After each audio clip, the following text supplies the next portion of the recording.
Reeya Banerjee, how are you? I'm good. How are you? I'm doing all right. I'm glad to have you here today and be able to share your story and get to know you more and allow the creative world a little bit of insight into you and who you are. Yeah, I'm excited to, if anything I have to say can help people, that's good by me. Excellent, excellent. Let me give the audience a brief introduction here for you so they get a feel for who you are before we jump into the conversation. You're a versatile, story driven artist, multidisciplinary creator with roots in playwriting, film, and creative nonfiction.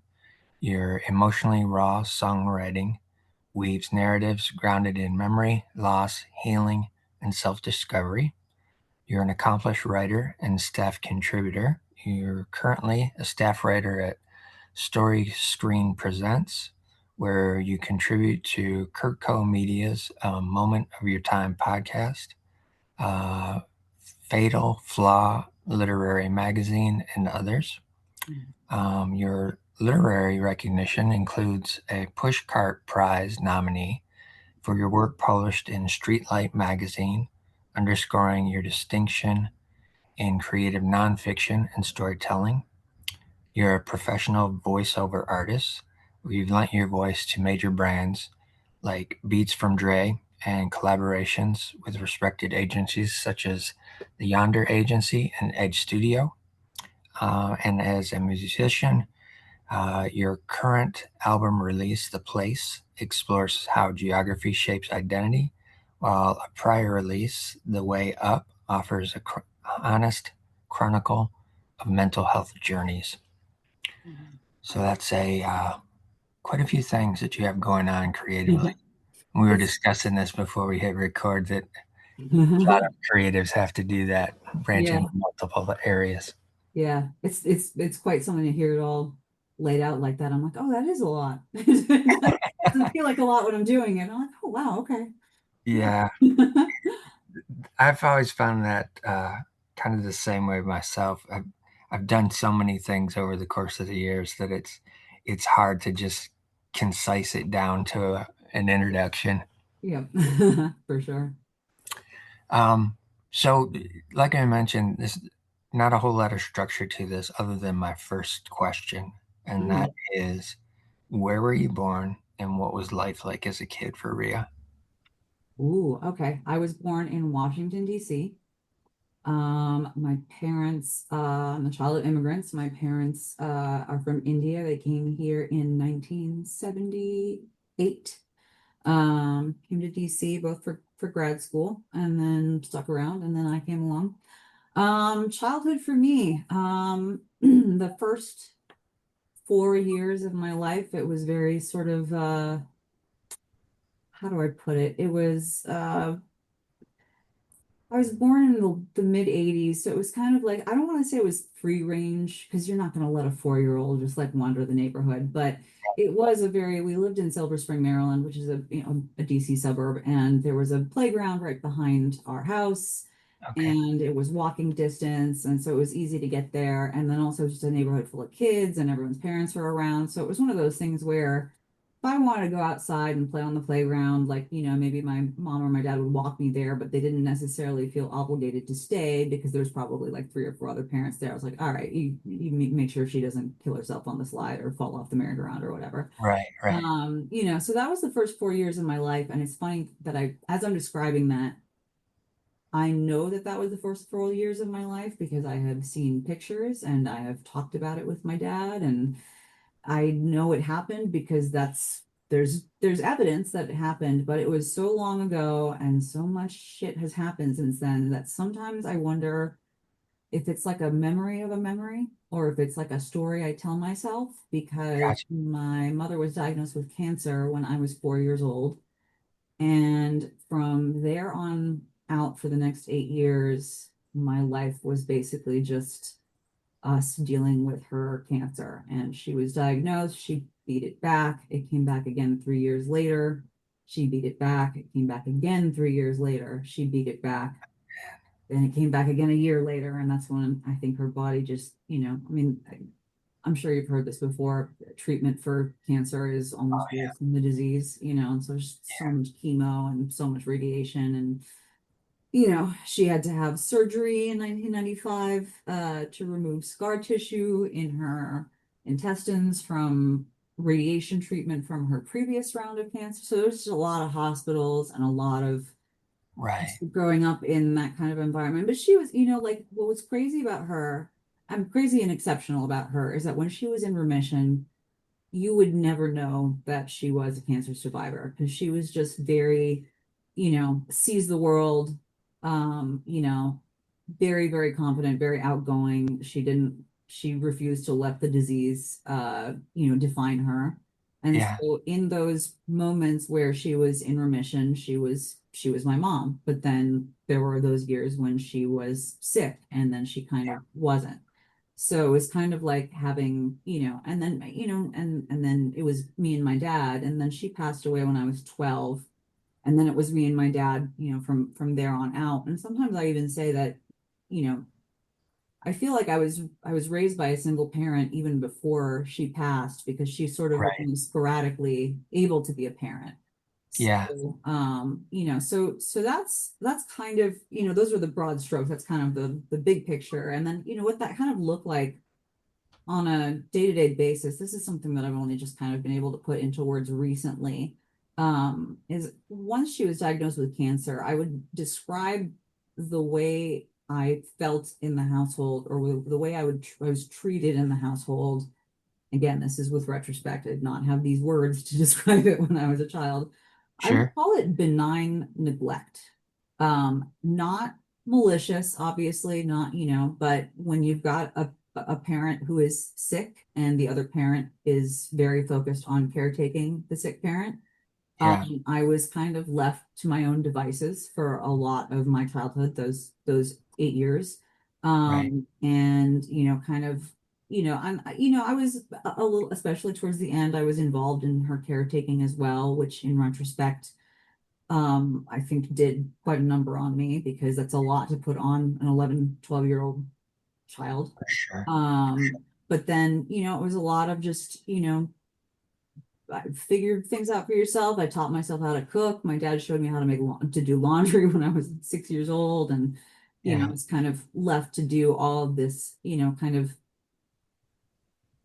raising myself almost. I mean, it's not like he wasn't there, and it's not like she wasn't there, but it wasn't really active parenting the way I would see, my peers with Sure. who had kind of a more normal family structure, a more normal, quote unquote normal. I don't know if anybody feels they have a normal childhood, but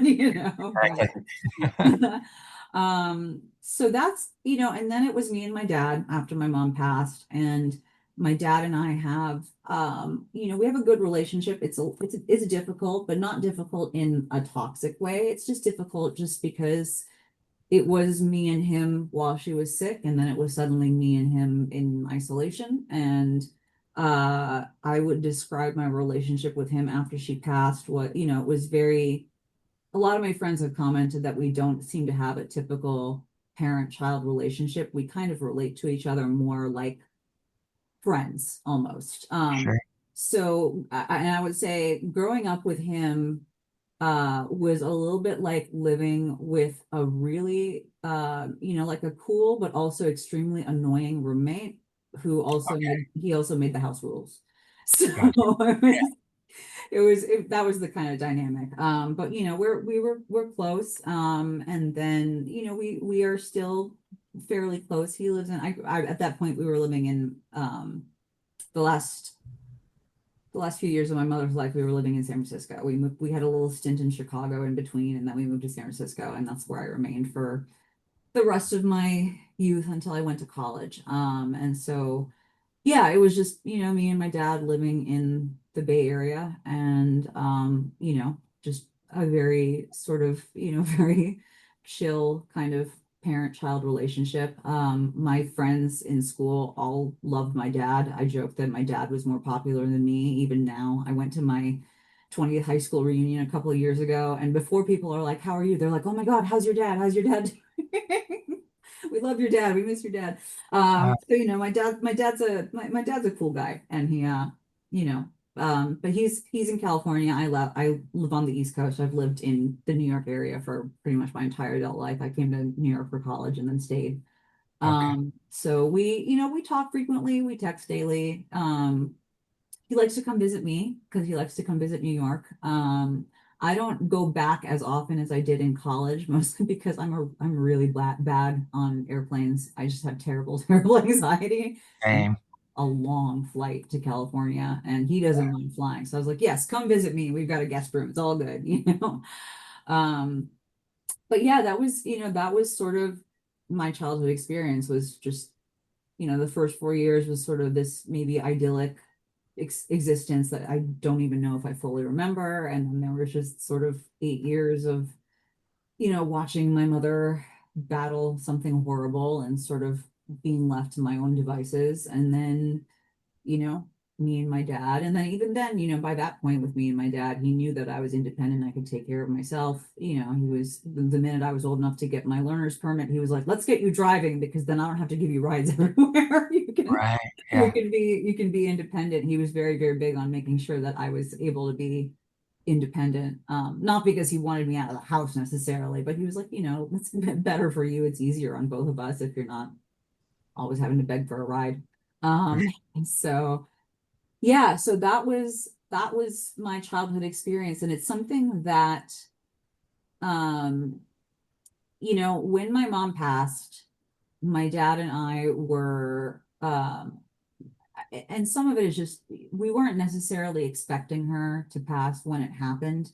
It's one of Hmm. those things where I think you kind of, when you're dealing with somebody who's been sick for that long, you're always kind of maybe quietly in the back of your mind preparing for it as something. It's on the back burner, but you're not necessarily thinking, okay, it's going to happen next month, it's going to happen 6 months from now. But you're kind of subtly preparing for it, but we weren't expecting it when it happened. It wasn't like she was in palliative care or hospice care or anything like that. She was just in another cycle of cancer treatment at that point. And her, I think her body just was like, nope. Gave out. Yep. And so it caught us by so it's one of those things where it caught us by surprise, but it didn't catch us by surprise, if that makes sense. Yeah.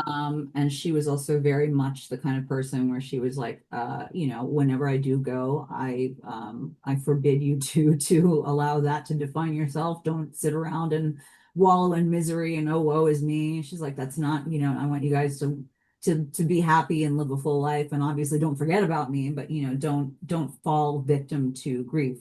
And I think he would agree with me. I think we took her too seriously. um Mm. because he and I, not that we weren't sad, not that we didn't talk about her, not that we didn't, but we both kind of threw ourselves into, okay, we're going to live our lives the way she wants us to live our lives now. We've been taking care of her for all this time, and she would want us to kind of move forward. So he was an ambitious guy. He worked in corporate finance for pretty much his entire career. He started out as an English professor, which is just kind of a funny story. He has a PhD in English literature, and then my mother was an attorney. When she got pregnant, my dad was like, I like teaching more than I like the other parts of academia, like the publishing and the conferences and the networking and all the kind of Right. circle jerk bullshit. Right. Right. And then, she was the primary breadwinner as an attorney, but they knew she was going to have to go on maternity leave. And my dad was like, babies are expensive and professors don't make any money.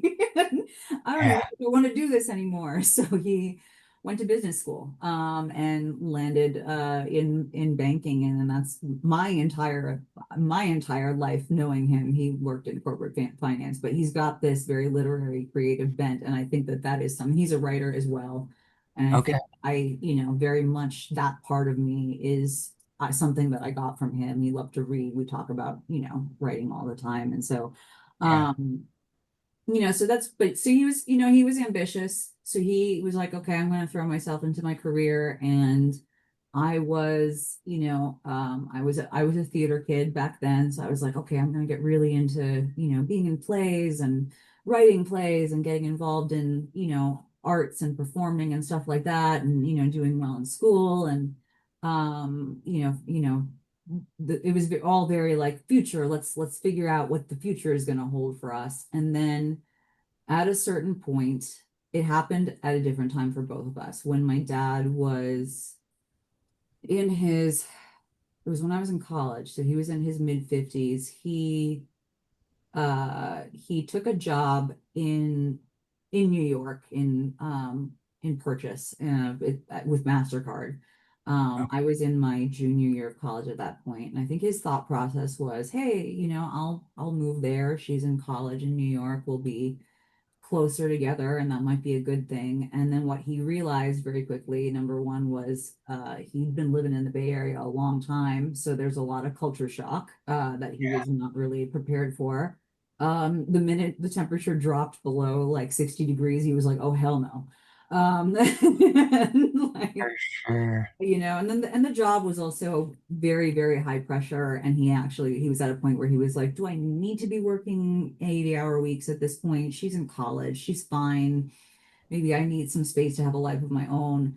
But it all kind of coalesced in a way, like he came to those realizations as a result of him having, like, I don't want to say he had a nervous breakdown. That's not really how I would describe it, but he had a little bit of like an implosion, is what I would call Okay. it.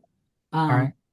And he also, like, all of his friends were back in the Bay Area, so he's very isolated. I visited him when I could, but I was in college, and I visited him some weekends with every intention of, I'd bring my textbooks and be like, I'm going to do my homework while I'm visiting my dad over the weekend. And then what I would do instead was just watch junk TV with him and eat takeout, and then get back to school on Monday and be like, oh shit, I'm behind. So I had to tell him at a certain point, like, I can't be coming home every weekend. And I think that was also something that he was like, okay, well, I'm not going to be able to depend on her for a social outlet. And then he was like, well, so is it appropriate to depend only on your daughter as your social outlet? So he um kind of had a big reckoning with himself in that regard of, like, what does it mean to be like, it was him and his dog. He's like, okay, now, my daughter's an adult, still my child, but she doesn't need me the way she used to. Mm-hmm. And I'm me in the world, and what do I really want to do with my life? And he hadn't really ever thought about that in a real conscious way up until that point. And I think that's when he started to be like, oh, this is where having my wife would have Right. been helpful, just to have the other person in the house, the sounding board, the support system. He can't depend on me the way he could depend on a spouse. That's just not the way the relationship works or should work. And so I think that Sure. was where he was like, oh, there's a lot of just grief that he hadn't unpacked. So he moved back to the Bay Area. He was like, I'm done with the East Coast. I tried, not really my thing. Okay. Um, and he did some work on himself, and he figured some things out, and he, got back in with his circle of friends, and he took up yoga, and he got really, really into that. But he struggled for a while, and I watched him struggle, and I tried to be helpful, as helpful as I could, in the dynamic of our relationship. But I also was just kind of like, again, very much with the arrogance of youth. I was like, nah, that's never going to happen to me. I've figured things out. I know who I am, and I'm not defined by what happened to my mom, and I'll be fine. And then 10 years later, I had an actual nervous breakdown, for Okay. just due to unprocessed grief. It kind of coincided with which felt very weird. It coincided with my Tim, my long-term partner. We've been together for 7 or 17 years, depending on how you do the math. Okay. And he moved in with me, and that was when we were like, okay, we're gonna make this is a real relationship now. This isn't just casual, whatever. And that was a big milestone, and I was very happy, and he was very happy. And then there's just something about the way those, like, that big, the enormity of that decision, and that sort of like, okay, this is the step for this is the life, this is the future, this is my adult life, this is the partnership I'm going to be in now. And it collided with all of the unprocessed grief that I had not dealt with. So it's like I'm experiencing intense emotions like love, happiness, exhilaration. And then it was like my psyche was like, wait, hang on, slow down. Yeah. You still haven't dealt with this other junk. And I was so surprised when it started to, like, And I dealt with depression, in college. My bipolar disorder runs on both sides of my family. So, Okay. it was diagnosed when I was in college. That's usually when symptoms tend to show up in your early 20s. But I was medicated and I was doing fine. I'm not one of those people who goes off my meds. I was like, I like my meds. They make me functional. I can hold down a job. I can not be an asshole to people. Like, that's great. I'm on board with that.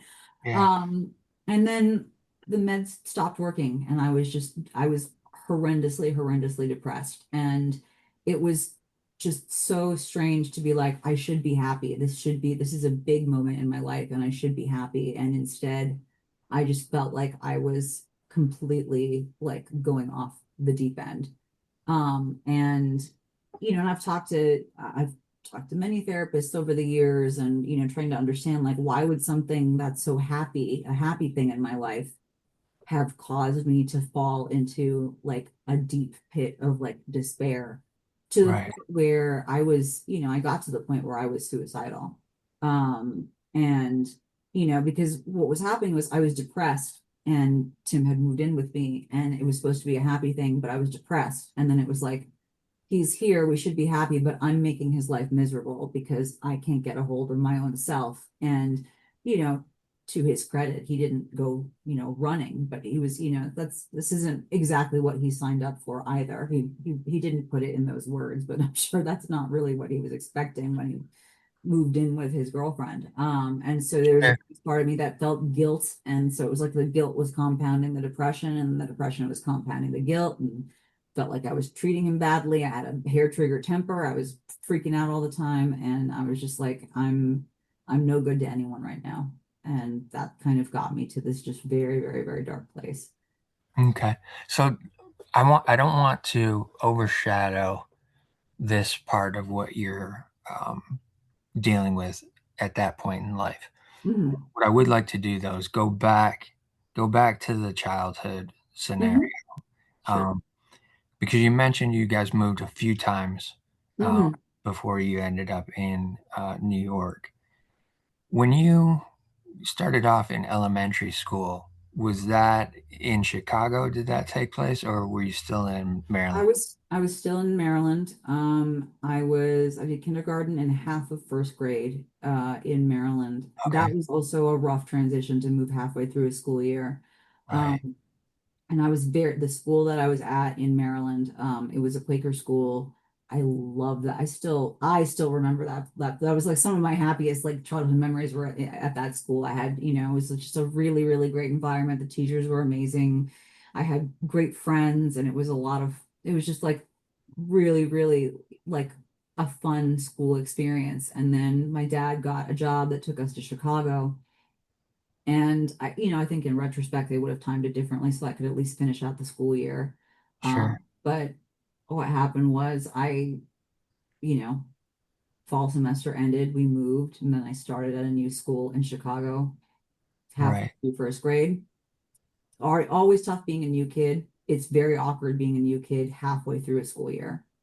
And it was a very different school experience. It was the Quaker school I attended, in Maryland was, it's a Quaker school. It was very, like the way the Quakers approach education and stuff like that. It was a lot more, I don't want to say informal, but it was just a lot more like, kind of friendly and open. And I don't want to say hippie like, but it was just a more joyful school experience. And I ended up in a school in Chicago that was very, it was, I mean, it was a fancy private school. It was a country day school. Okay, Um, gotcha.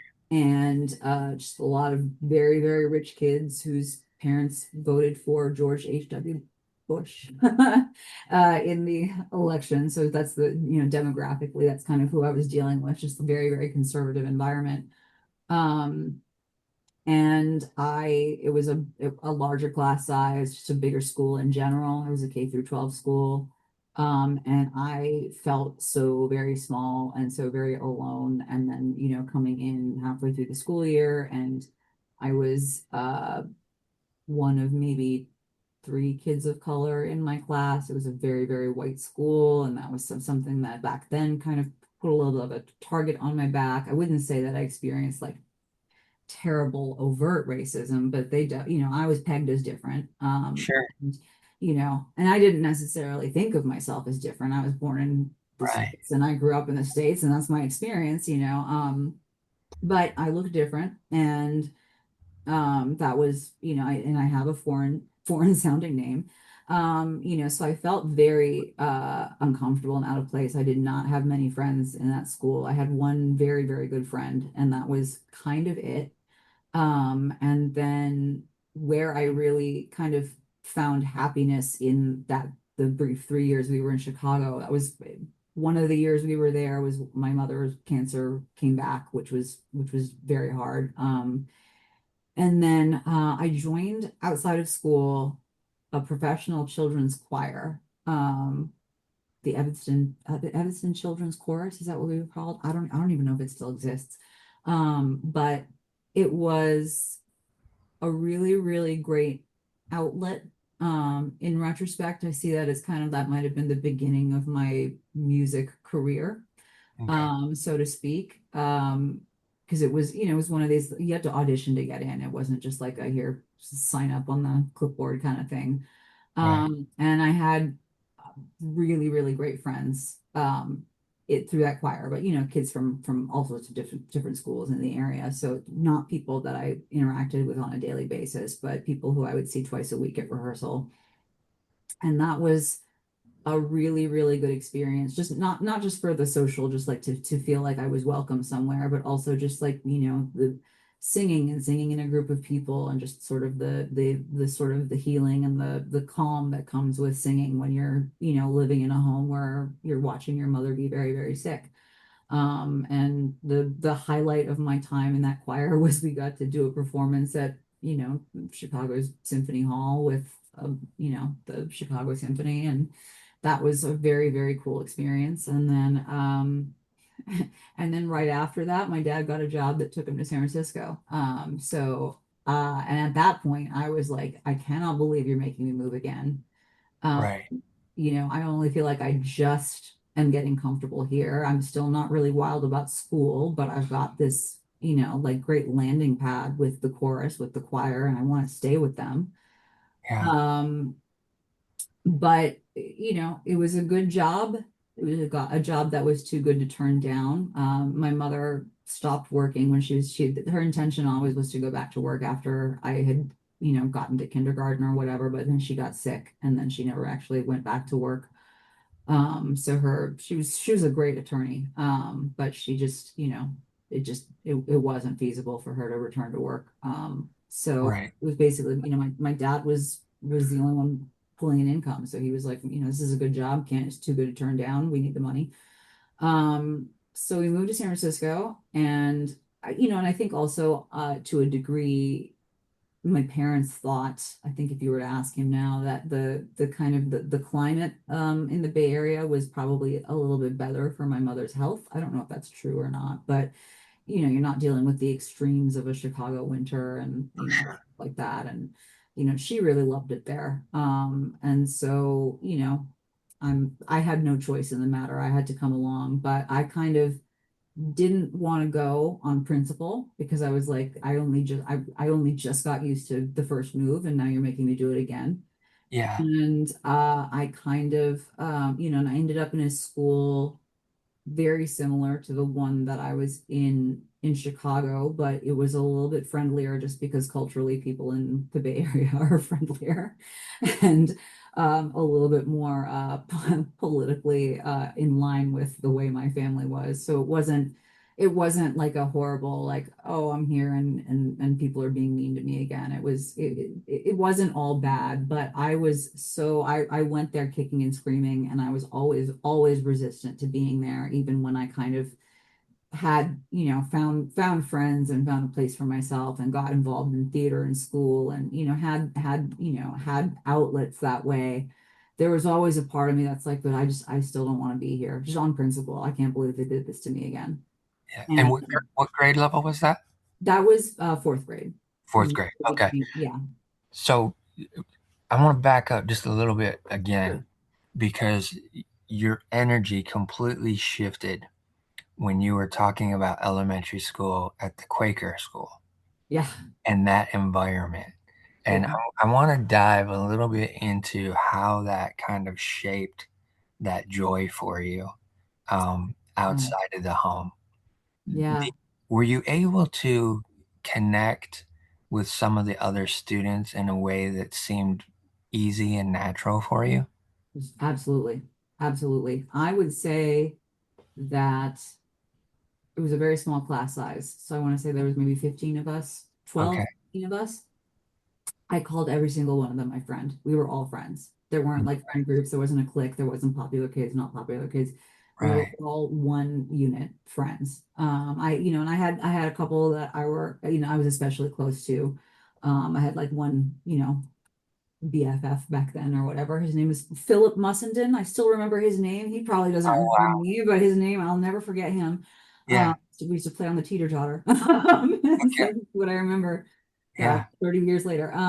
And yeah, no, I would say that, it was just all, it was a community. It was, like a community. It was like a little, like a family outside of the family. It was just, very, very, warm and welcoming. And yeah, no, I felt like I looked forward to going to school every day. I mean, it was one of those things where I got the flu one week and I was like determined to go to school anyway. And my mom was like, no, you can't do that. You can't do that. You're going to get everyone else sick. And I was like, but I want to go to school. I want to see my friends. So that's and again, it's so funny because it was September through December of 1991. 1990, yes, 1991. Such a short little time of Yeah. life, but I still remember it like, you know, maybe not as vividly as, at this point. I'm 40 years old now. I don't know how vivid it is, but the if I don't remember vividly like people's faces or what the playground looked like or anything like that, I just do remember the feeling, just how like Yeah. welcoming the place was and how comfortable I was in that space. And I never found that level of comfort in any school environment after that going forward. I found a way to make it work, um, Right. but I never felt that feeling of belonging Yeah. much ever again. Did the teachers um, encourage that in terms of making sure that all the students were kind of working together as a unit, kind of I think conversing as a unit? I think so. I think that's kind of very much the like the Quaker ethos of, just community. I mean, like, if you go to a Yeah. Quaker church, or like one of my friends from college, longtime roommate also, he grew up Quaker, and I went to services with him and stuff like that. And it's, they call each other friends. We're all friends. Like that's how they refer to the congregation, is we're all friends. And so that's the ethos, is that, everybody comes in and we're all, we're all friends. And then like we were all friends. So, Right. Right. and I think that's very much just it's the philosophy of, how just pedagogically how they go about, encouraging how children learn and how children interact with each other. And that was something that when we moved to Chicago, my mom really wanted me to continue to go to a Quaker school. She looked for a Quaker school that she could put me into because she thought, okay, well maybe, it would be less rough, at least to be put back into to be put into a school that has a similar ethos. And then there just weren't any Quaker schools Right. where we Yeah. were moving. So the next best choice was, okay, here's this very, very fancy prep school, which is a dramatic change, just culturally, just a big dramatic change. So yeah, and then, you know, And with getting to the point where you're stepping into this choir, was that from influence of your mom, or was that from influence of somebody at the school that suggested moving into the choir? How did that take That's a place? that's a great question in Chicago. So a couple things happened musically as well around the same time, and that is when we were in Chicago, I also started taking piano lessons. Okay. And I did not want to be taking piano lessons. That was not the instrument I was interested in. And I wanted to be a bass player, like right off the bat. My mom was a big Beatles fan. Really? And, Okay. she had me listening to all the Beatles songs, all the Beatles records in order. And I wanted to be a bass player. I tell people, Paperback Writer by the Beatles, the bass line in that song, that's what made me want to become a bass player. Really? Yeah, yeah. And Paul was my mom's favorite Beatle. And so I was like, come on, like I want to be a bass player. Paul's a bass player. This seems like a no-brainer to me. And she was like, she had this fantasy that I was going to grow up and become a concert pianist and play Carnegie Hall. And I was like, I don't really, that's not really what I'm into. So that was a point of contention between her and me basically for the rest of her life. I just I didn't want to be taking piano lessons. My piano teacher in Chicago was also very scary. She was very Okay. mean. She was very strict. I didn't practice because A, I didn't want to, and B, then you go to a piano lesson and you got a teacher yelling at you, and I'm like, well, I really don't want to do this. Right. Um, my dad had studied violin when he was in high school, and my mom had studied voice when she was a child as well. She grew up in New Delhi. She actually studied with one of Ravi Shankar's students. Ravi Shankar was a family friend, apparently. Okay. So it's a kind of a fun little fun little tidbit. So they both wanted me to have a music education, and my dad in particular was like, I want, he wanted me to get music theory because that was something that was valuable to him, learning violin. All And I right. will say that I did get a very good foundation in music theory from this very frightening teacher. She kind of almost, I don't want to say she beat it into me. She didn't hit me, but she inflicted music theory on me in her very, very strict, scary Sure. way. And it Yeah. has come in handy. But it was I didn't want to be playing the piano, but I also loved singing. And I think my mother, when during the period of time when she was in remission there, she could sense that I was not happy in school and lacking any options for how to, like, do we pull her out of school again and make her a new kid somewhere else, or what, Right. like in the absence of any sort of clean option to make school better for me, she was like, well, let's get her involved in something extracurricular that's social. And I was already doing the piano stuff, but I liked singing. And she was like, she did some research. She found out about this choir. She was like, let's give it a shot. See if I can get Okay. you, get me on the audition for, to join them. It was a summer session. And I got in. And that was sort of, I think that was her way of just trying to see if there was some way to make just my social life less miserable. Yeah. And it worked, and so I give her in my mind I'm always just kind of like, man, I can't believe she forced me to take piano lessons for all that time. That was such a pain in the ass, and it feels like she didn't understand me. She didn't understand what I was about, but she understood me enough to know that I needed something else in that environment when we were in Right. Chicago. And so Right. I do have to give her credit for that she saw that I was struggling, and she was like, well, what can we do to at least make some of this easier? And it worked. So Right. Just on another note, too, with your parents immigrating to the U.S., after they immigrated, did you still have contact with family and grandparents potentially back in India, or how did yes, that work for you guys? a little bit. My parents, my mother's parents, unfortunately, they both passed before I was born. Okay. My mom was the youngest of six kids, which in retrospect, she was like, number one, I think there might have been an accident, and number two, that's way too many kids. I'm an only child. It's funny. All of my cousins on my mom's side of the family, the children of the six siblings, we are all only children. And Really? yeah, and Wow. and the one cousin on that side of my family who I'm closest to, he's like, I think that's by design. He's like, I think all of them were like one and done. Six is too many. One is just fine. It's just very funny that we're all only children. I was not very close to her family Okay. as a result because her parents passed away My parents actually met through her older brother. My dad went to graduate school in New Delhi at the same school where my mom's older brother taught. He was a history professor there. Oh, And, wow. Okay. and then my dad, he finished his master's in English and then he started teaching there as well. And my uncle was trying to turn his PhD dissertation into a book. And he was like, I don't really know how to do this. I need someone to help me edit. And he kind of, heard about this new professor in the English department. And he was like, you know, writing, why don't you help me with this? And I was like, sure, why not? Let's see where it goes. And then he met my mother through my uncle that way. And so basically my dad and my uncle were best friends. And then he started dating my mom. And then my uncle got a little weird about that. He was like, I don't know how I feel about this.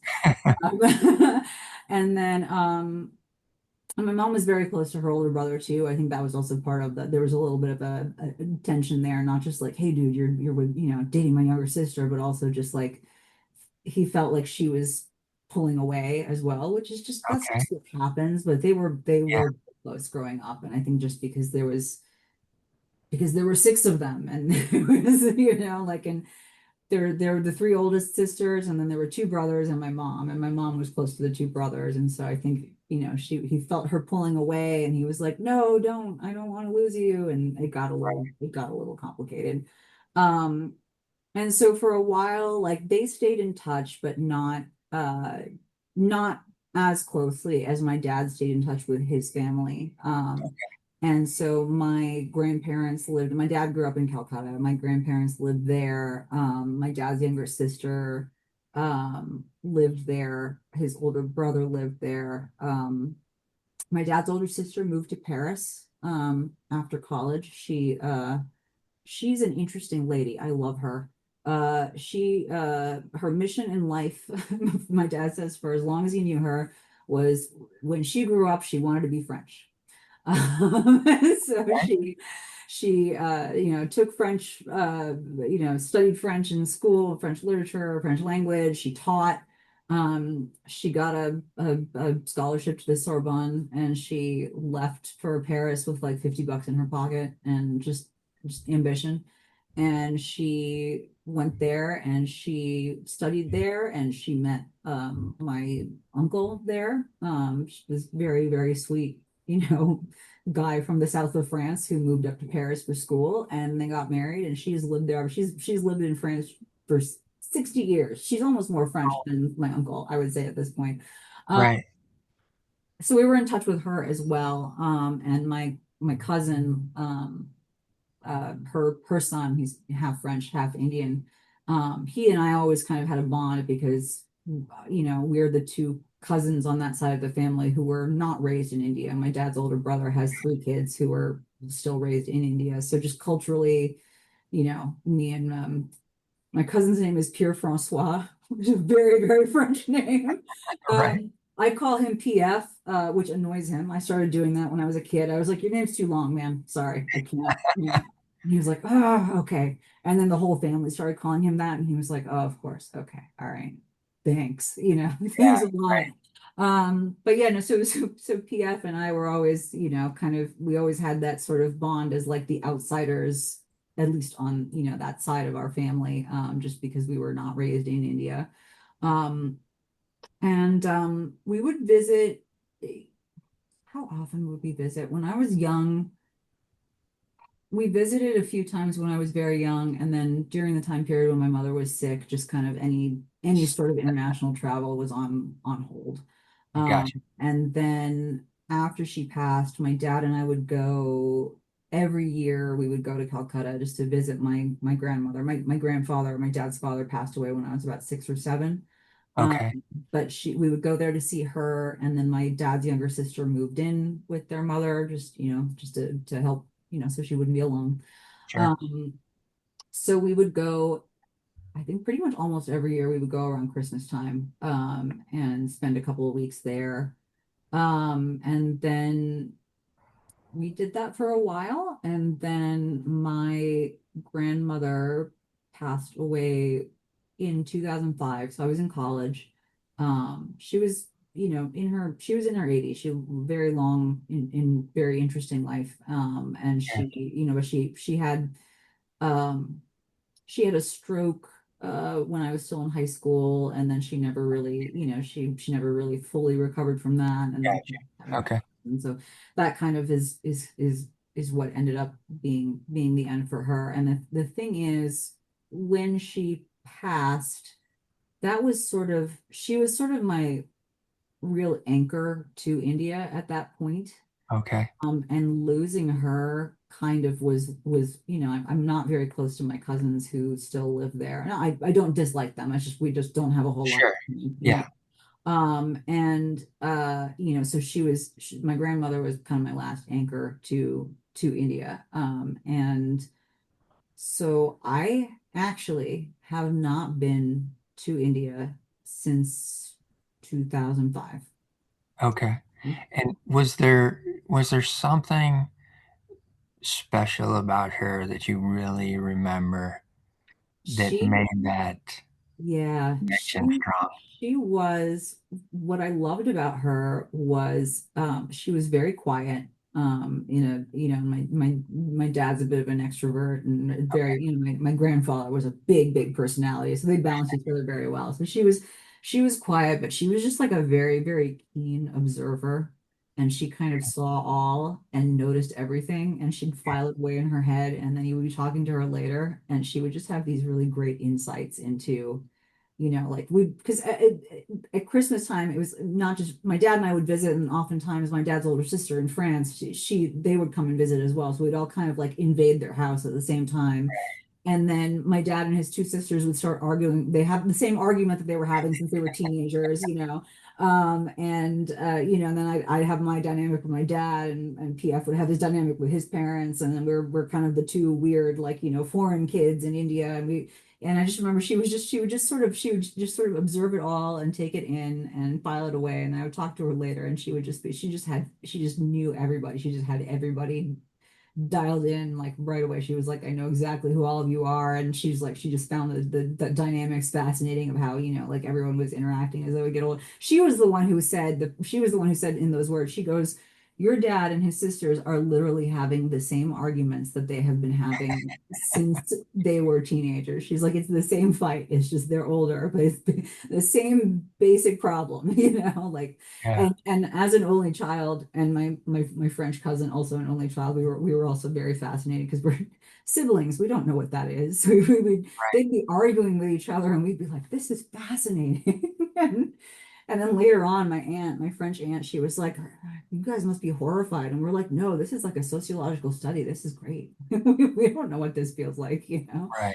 But yeah, no, my grandmother she was just a very, very, keen observer of human behavior. And then when you'd get her talking, and she'd kind of give everybody, her read on everybody or whatever. And you were just kind of like, wow, she's just very, very deeply insightful. But it would just, you'd have to kind of pull it out of her. But when you did, it would be really just like a really fascinating conversation. And Nice. just, and then she had all these great stories of when my parents were my or when my dad was a kid, and when my aunts were children. And she just kind of was, again, when you got her talking, she had so much to say, and it was all fascinating. And so that's what I love about her, was that sort of the dichotomy of like, she's quiet, and you'd think, oh, she's quiet, she's shy, she doesn't really have much to say. No, she had a ton to say. You just had to know how to unlock the door, Right. and Right. you get it all. Um, So, would you say that based on the conversations that you had with her, that she was a pretty good orator? oh, that's a good question. I don't know if she was a pretty good orator so much as um, she just she had a really good take on people. I don't know if I would say that she was, because she never went to college. She never really, I don't know at what point she stopped going to school, but she's of that generation where, women didn't necessarily go to Okay. college. So I don't know if she was, I don't know if she was nearly as articulate as, her children, who all went to college Yeah. and Yeah. got foundational education. They all went to English medium schools and stuff like that.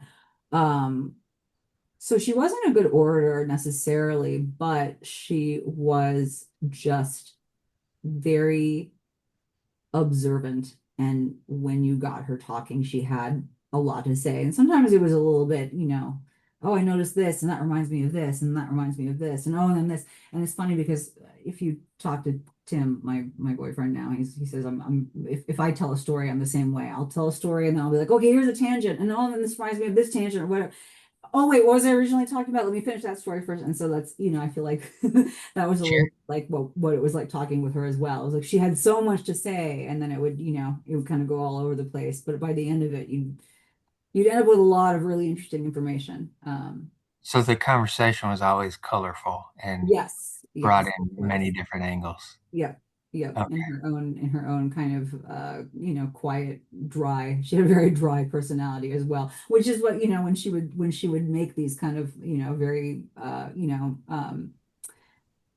very accurate observations of people's personality, but she would say it in the most dry, deadpan way, and it was hysterical. Like, All right. she wasn't necessarily trying to be comedic. That's just who she was. Uh, Yeah, just a and natural. yeah, just Yeah. just naturally very dry, deadpan sense of humor. And so, yeah, Okay. she was great. Yeah.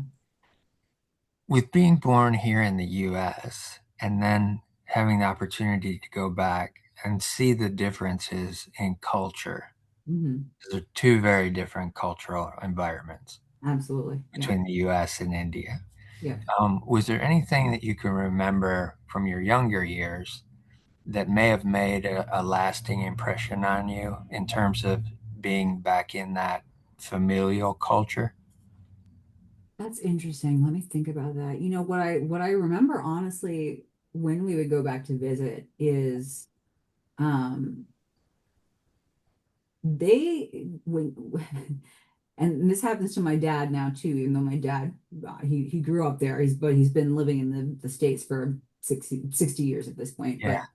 But they can tell who even if you're walking around and like you're going to a shopping mall or you're going to like a bazaar or like a place where you're interacting with people or whatever, Yeah. even if I keep my mouth shut, they can tell.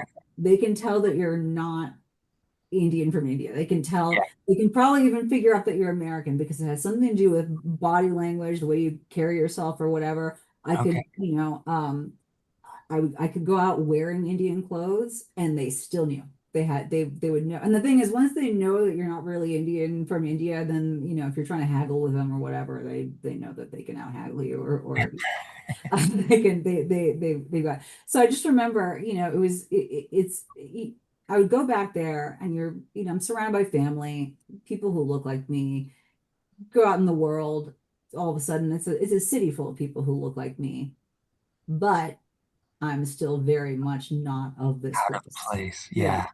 Yeah. And even within the family too, like when we would get together with the cousins who had grown up there, again, like I'm taller than all of them, and I don't know how much of that is. I mean, my mom was. I'm tall. That makes me sound like I'm super tall. I'm 5'5", which is not that tall, but for an Indian woman, it's on the tall side. My mom was 5'5". Um, my mom always used to say it's because they got, better quality milk in New Delhi than they did in Calcutta. And so that's why she grew tall. And then she was like, and you're tall because you grew up in America and everything is a little bit more nutritionally dense here. Right. Right. So I'm taller than my cousins, and I've got this American accent, and I sort of just carry myself in the world in a little bit more of a different way. So even within the family, I was an outsider, and then you go out into the world, and I was an outsider. Um, but I was also a big fan of Bollywood movies, and that was like Okay. a big kind of way to connect with my cousins who were there, and then also just Indian like pop culture in general, like Yeah. being a fan of those movies really it helps. It's like a social lubricant in some way. Like Sure. I might not have much in common with you, but we can talk about this one movie that was a really big hit because we all loved it. Yeah. so that was like a little, it was like a little entry point, like a cultural entry point that I was able to access in order to connect with my family, who was from there, and then also just, out in the world or whatever. But yeah, Gotcha. very much, th that strangeness of being around people who look like you, but they know you're not of this place. And Right. even if you keep your mouth shut, I was like, what if I don't talk and they can't hear my accent? Nope, they still knew. It, yeah, that's what I was wanting to see is if that feeling that you felt after the Quaker school of being like out of a comfort zone, Mm, being looked at as out of place, so to speak, mhm. if that was still the same kind of comparison. That is a great question, and I've never thought about it that way. But yes, I Okay, think you're right. that's You're yeah, absolutely right. I'm so glad that you said that. That just kind of unlocked something in my head a little bit. Yes, very much so. Very, yeah. very much so. Yeah. All right, so let's go back to Chicago now, and Mhm. you're in this choir, and Mhm. you're finding essentially your voice, Mhm. Right. literally, right? Right. And being in that environment, are you finding any of the other members of the choir that you're able to connect to and become friends with? Yes. Yeah. I had a pretty good, it was, again, it was one of those things where, how many of us were in the choir? I think there were maybe 25 of us. It felt like a little bit like the Quaker school. It felt like I could call every single one of them a friend. Yeah, Some of them I was closer to than others, but it wasn't, again, it was one of these rare experiences where you've got a group of kids and there's no clear like cliques breaking off. There's right, no like social hierarchy. Oh, these are the popular kids. These are the rich kids. These are like whatever makes separates people off. for sure. We all got along with each other. There was one girl in particular who I would say was my best choir friend. Yeah, And then there were two or three other girls that we kind of were a little unit, not a clique, but we all, like I felt that I was closest to them out of everybody. But again, it wasn't like we were a unit. We separated ourselves from the group. But yeah, they were the people who like I would have play dates, with them, outside of choir, because we were close and our parents became close and stuff like that. So, um, yeah, so that was very much, and I think that's why when my parents said, "Okay, we're moving to San Francisco," I was mad, not just because I was like, I don't want to be the new kid again, but I was mad because I didn't want to leave the choir. yes, It was the choir that was like the real heartbreaking thing for me to leave behind in that situation. I was like, I can suck up school for as long as I'm in the choir and I have my choir friends and I can sing and I can kind of, be in this world and in this community and be able to use my voice, then that's just I can deal with the bullshit of school. And then right. yeah, and then they were like, we're moving again. And I was like, oh man, really? Like, I don't, and it was losing the choir. That was the heartbreak. Yeah, I can imagine. I can imagine, especially to starting off. You've got that sense of belonging Mhm. with the Quaker school, right? Yeah. It was super easy. No, um, no characteristics or instances of feeling out of place Mhm. whatsoever. And so that starts to form this comfort level within the internal nervous system, right? Right. You're not having anything that's coming at you that's like making that flight or flight mechanism go off, Right. which is very powerful for the initial years of a child's development. Absolutely. Yeah. So I can see how this is all playing out with your story so far. You got that comfort zone. Then parents are like, all right, we're going to Chicago, move there. Can't find a Quaker school, but there's this other private school. And then that's a completely different environment because of the way that it's structured, the way that the environment is, the different kids that are there, different mindset of the kids that are there. Exactly. And then you find choir, Yeah. which has a semblance of the Quaker school, a place where you can feel like you don't have to be worried about everything else coming at you. It's a place of comfort for you. Yeah. Um, and then they're like, all right, we're moving again. Hmm. So you're getting uprooted Yeah. in the comfort zones Yep. that in your early development that Yep. is taking place.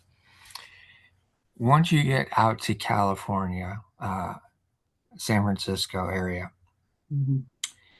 did you find a school there that may have been easy to get into, or was it the same scenario again where it's like out of place, feeling confused, feeling frustrated?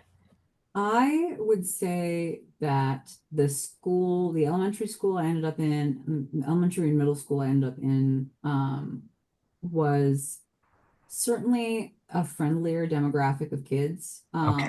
So I didn't, and welcoming. So being a new kid wasn't like I'm a pariah.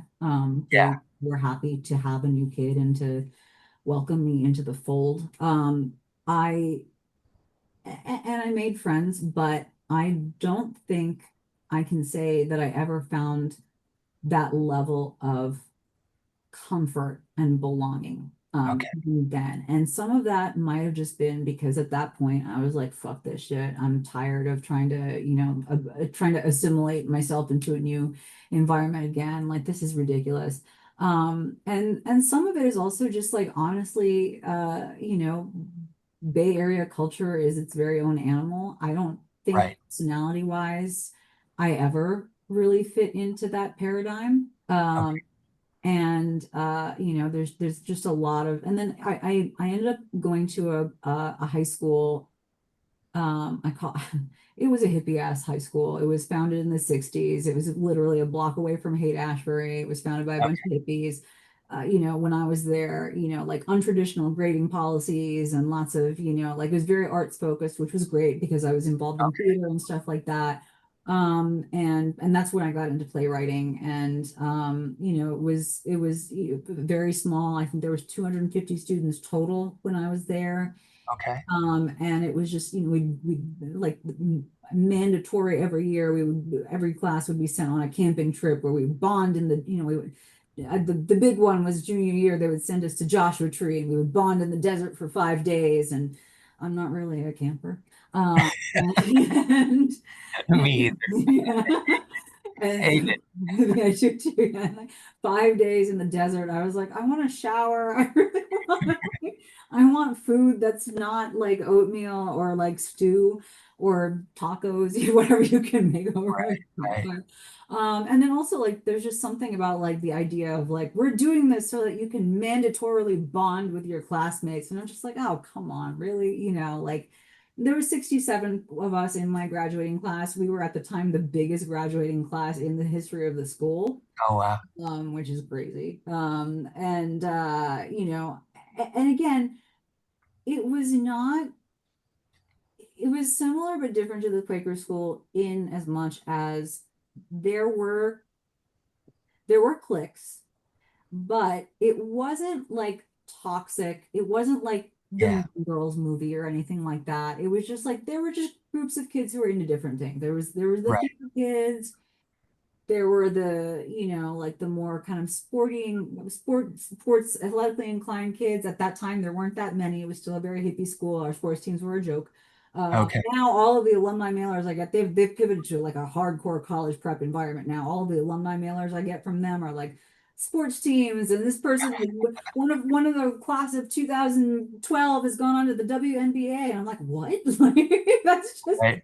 and the school newspaper is winning national awards. And I was like, when I was there, we could barely manage to put out a school newspaper 3 times a year. Okay.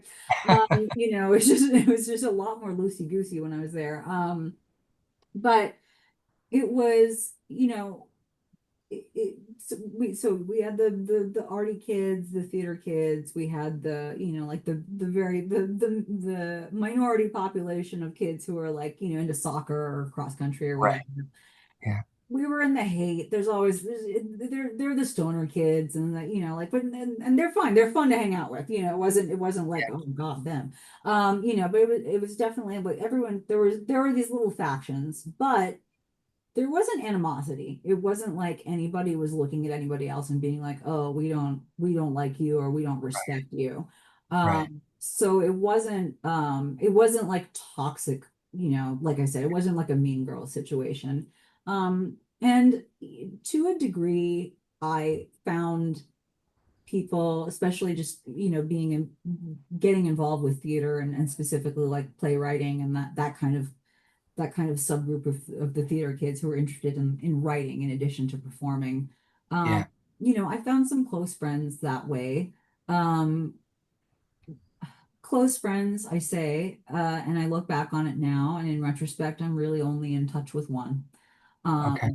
So I mean, and again, not because I hated everybody else, but it's just, there's only one person who I felt close enough connected to that I've stayed in touch with all these years.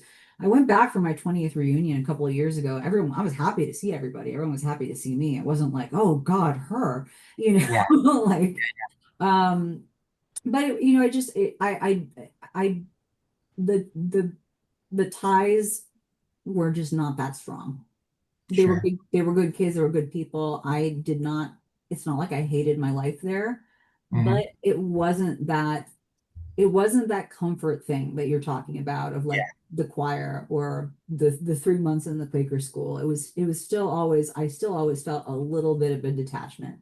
Okay. Um, and that's, and again, it wasn't terrible. It wasn't, I have a lot of very happy memories from high school. It wasn't a misery the way it was when I was in the school in Chicago.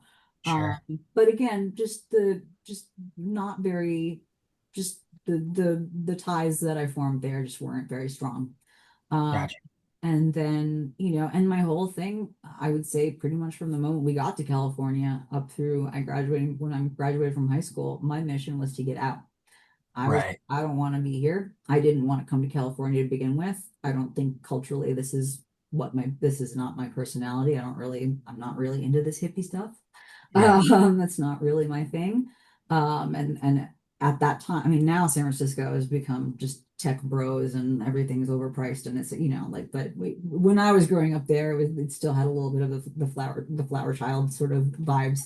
Now it's just, again, when I went back for my 20-year reunion, I was walking around the hate, and then I was kind of just driving around the city and looking at neighborhoods, and the Mission District used to be like the don't go there after dark part of the city, and now it's just like apartments that cost $3,000 a month to rent. And I'm just like, oh my God, like but anyway, that's Right. what happens when you let Google and Facebook take over. So um but yeah, I wanted to get out. And so when I was applying to colleges, I did not apply anywhere in California. I was like East Coast, East Coast, East Coast, whatever I got to do to get back to the East Coast. Okay. I don't know if I was subconsciously looking to get back to the Quaker school or not, but I was just like, I was like East Coast. I was like, my happiest memories are from when we lived on the East Coast. Yeah. I'm aiming to get back there. And I ended up getting into Vassar, which is in the Hudson Valley in New York. And Okay. Yep. I went there. And 4 years there, it was fine. Again, it wasn't, college is a little bit different, I think, than high school, just because it's a larger, I mean, Vassar's a small school, compared to like a large university. I think there's 2,400 students total at any Right. time. What was the decision maker for you deciding to go to Vassar over maybe some of the others you were looking? Uh, that was, of all of the schools that I got into on the East Coast, that was the one that was closest to New York City and Okay. had the best theater program. Those were Got you. my two major parameters, was Okay. proximity to New York City and theater education. Got it. And then what's funny was I got there, and within 2 weeks of being, I was intending to declare myself a theater major the minute I got there. I sat in on three of the classes that of the course that was the prerequisite before you could declare your theater major. And um, that class was it was like a history of theater. So it was like a class where it was like, you're looking at you're looking at theater as literature, and that's something that was interesting to me as a somebody who's interested in playwriting. So Yeah. I was really excited. I was like, oh, this sounds like a cool class. This is a cool prerequisite. And I was in a room full of kids who just wanted to be, they wanted to be doing the acting stuff. They didn't really want to be delving into like, you know, The writing history of part. the writing process, or history, or Yeah. like delving deep into like, dramaturgy or anything like that.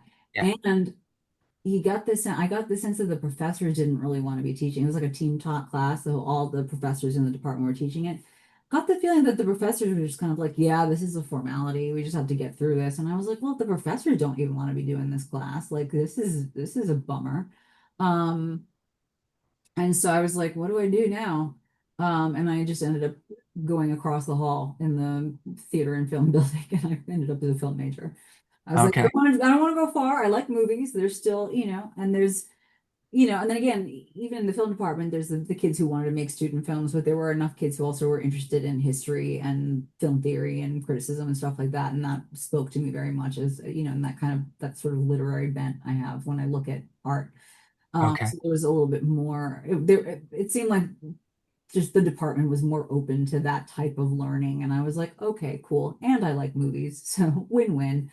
Right. Of course, when you're 18 years old, I don't know. I often think that it's really terrible that you ask 18-year-old kids to pick a major, and then that's going to maybe determine the course of their life, because Oh, for sure. I didn't think that through. And then I graduated and I had a film degree, and I was like, well, now what do I do? Like, Yeah. and I ended up signing up. I was like, I don't know how to pay the rent. I don't know what to do. I signed up with a temp agency. I ended up in the accounting department at a resort in the Hudson Valley, and I have been in accounting my entire career ever since. Oh, wow. I've got that. My resume is hilarious because I've got all of these like accounting jobs, and then bachelor of arts in film theory. And Right. luckily, I don't have to answer. I've been working in accounting long enough that nobody really asks about the nearly 20-year-old degree. But every once in a while, someone looks and goes, well, what's that about? And I go, because I Yeah. was 15 and I didn't know any better.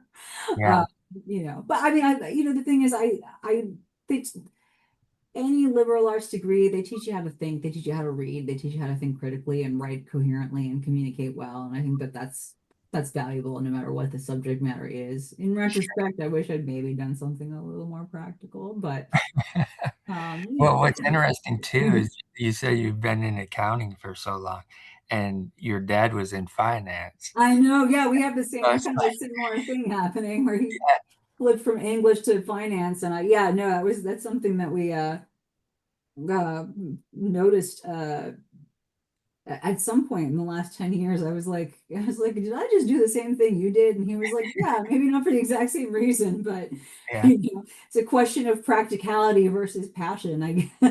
for So, sure, for um, sure. so yeah, so it's but yeah, but again, college, it was fun. I had the college experience. It was a larger environment. I found people that was able to be close to. But again, even in that situation, I never really felt fully comfortable. Sure. Even with, and again, I made some really good friends there. I'm in touch with more college friends than I am high school friends, but not in any meaningful way. It's kind of in that sort of superficial Facebook, like I like your post kind of way. And every once in Right. a while I'll have like I'll text back and forth with a few people, but I don't really, it's not, we're not visiting each other. We're not, not, we're not going to each other's weddings or anything like that. It's Yeah. not that kind of, some people end up really close to their college friends that way. And that's just not how it worked out for me. Um, One and of the things that you mentioned earlier too, were I didn't want us to gloss over it, earlier in the conversation, but I see the opportunity to start moving back towards it at this point. Mhm. Is the depression you had mentioned started to set in a little bit Mhm. while you were at college. Yep. Um, do you remember potentially what year, what time frame, and what may have brought that uh, It highlight Yeah, up? it started it started pretty early, and I didn't start getting treatment for it until pretty late. It started when I was Okay, a freshman. And I think that it was I think the trigger honestly was all of a sudden I'm living away from home. I'm on my own. I'm an adult. I'm responsible for my own self. yeah, And, it's a lot of change. It's a lot of meeting new people. It's a lot of you're responsible. You got to get yourself to class. You got to do your homework. It's very self-directed in a way that you have a lot more guidance when you're in theory, when you're in elementary, in middle school, high for school. sure. You've got people who are keeping you on track. Yeah, You're responsible for yourself, being responsible for myself. Now, to a degree, I knew how to be responsible for myself because of my experience growing up with my yeah, mother. So yep. it wasn't that part that was difficult for me. I think what was difficult for me was that in tandem with, and you're responsible for making sure that you're getting all that you're supposed to be getting out of this fairly School. expensive school that you've agreed to attend. And um you know and some of it is also just genetics. Yeah. Pretty much all three of my mother's sisters had bipolar disorder. Okay. um One of my cousins on my dad's side has it as well. So I on both sides, and there is a genetic component to bipolar disorder. And so and again, just like because of the way genetics works, it's not uncommon for that to start coming to the forefront when you're in the kind of early adult years. For So I sure. think it was a combination of genetics colliding with just a giant change in how responsible I was suddenly being asked to be for my own self. Yeah. And I got overwhelmed, and I spent a lot of time partying and Okay. too much and having a lot of fun. I had a lot of fun, but I wasn't going to class, and I was pretty sad during the day. I was, and I'm sleeping a lot. And Right. then I would kind of my escape would be I'd go out and there were my party friends, and we'd kind of hop around from party to party, event to event, whatever. And it's not hard to get alcohol on a college Sure. For campus. sure. Yeah. And so I just partied too much and didn't go to class. And what ended up happening was at the end of that semester, I was in 4 classes that semester. I failed 3 of them, and I got a C- in one. I don't know how I managed the C- in Okay. sociology. And Vassar was like, yeah, they didn't expel me. They didn't, because they said, obviously something's going on with you. Right. But they put me on academic probation, and they threw me out for a semester. They said, don't come back spring semester, take time, be at home, figure your shit out, get your shit together, Yeah. and then come back when you're ready. They didn't even say, well, you have to reapply. They looked at my high school transcripts and my application. They were like, okay, clearly this isn't a question of you're not capable of being a student here. This is a Nice. question of you're not emotionally ready to be here right now.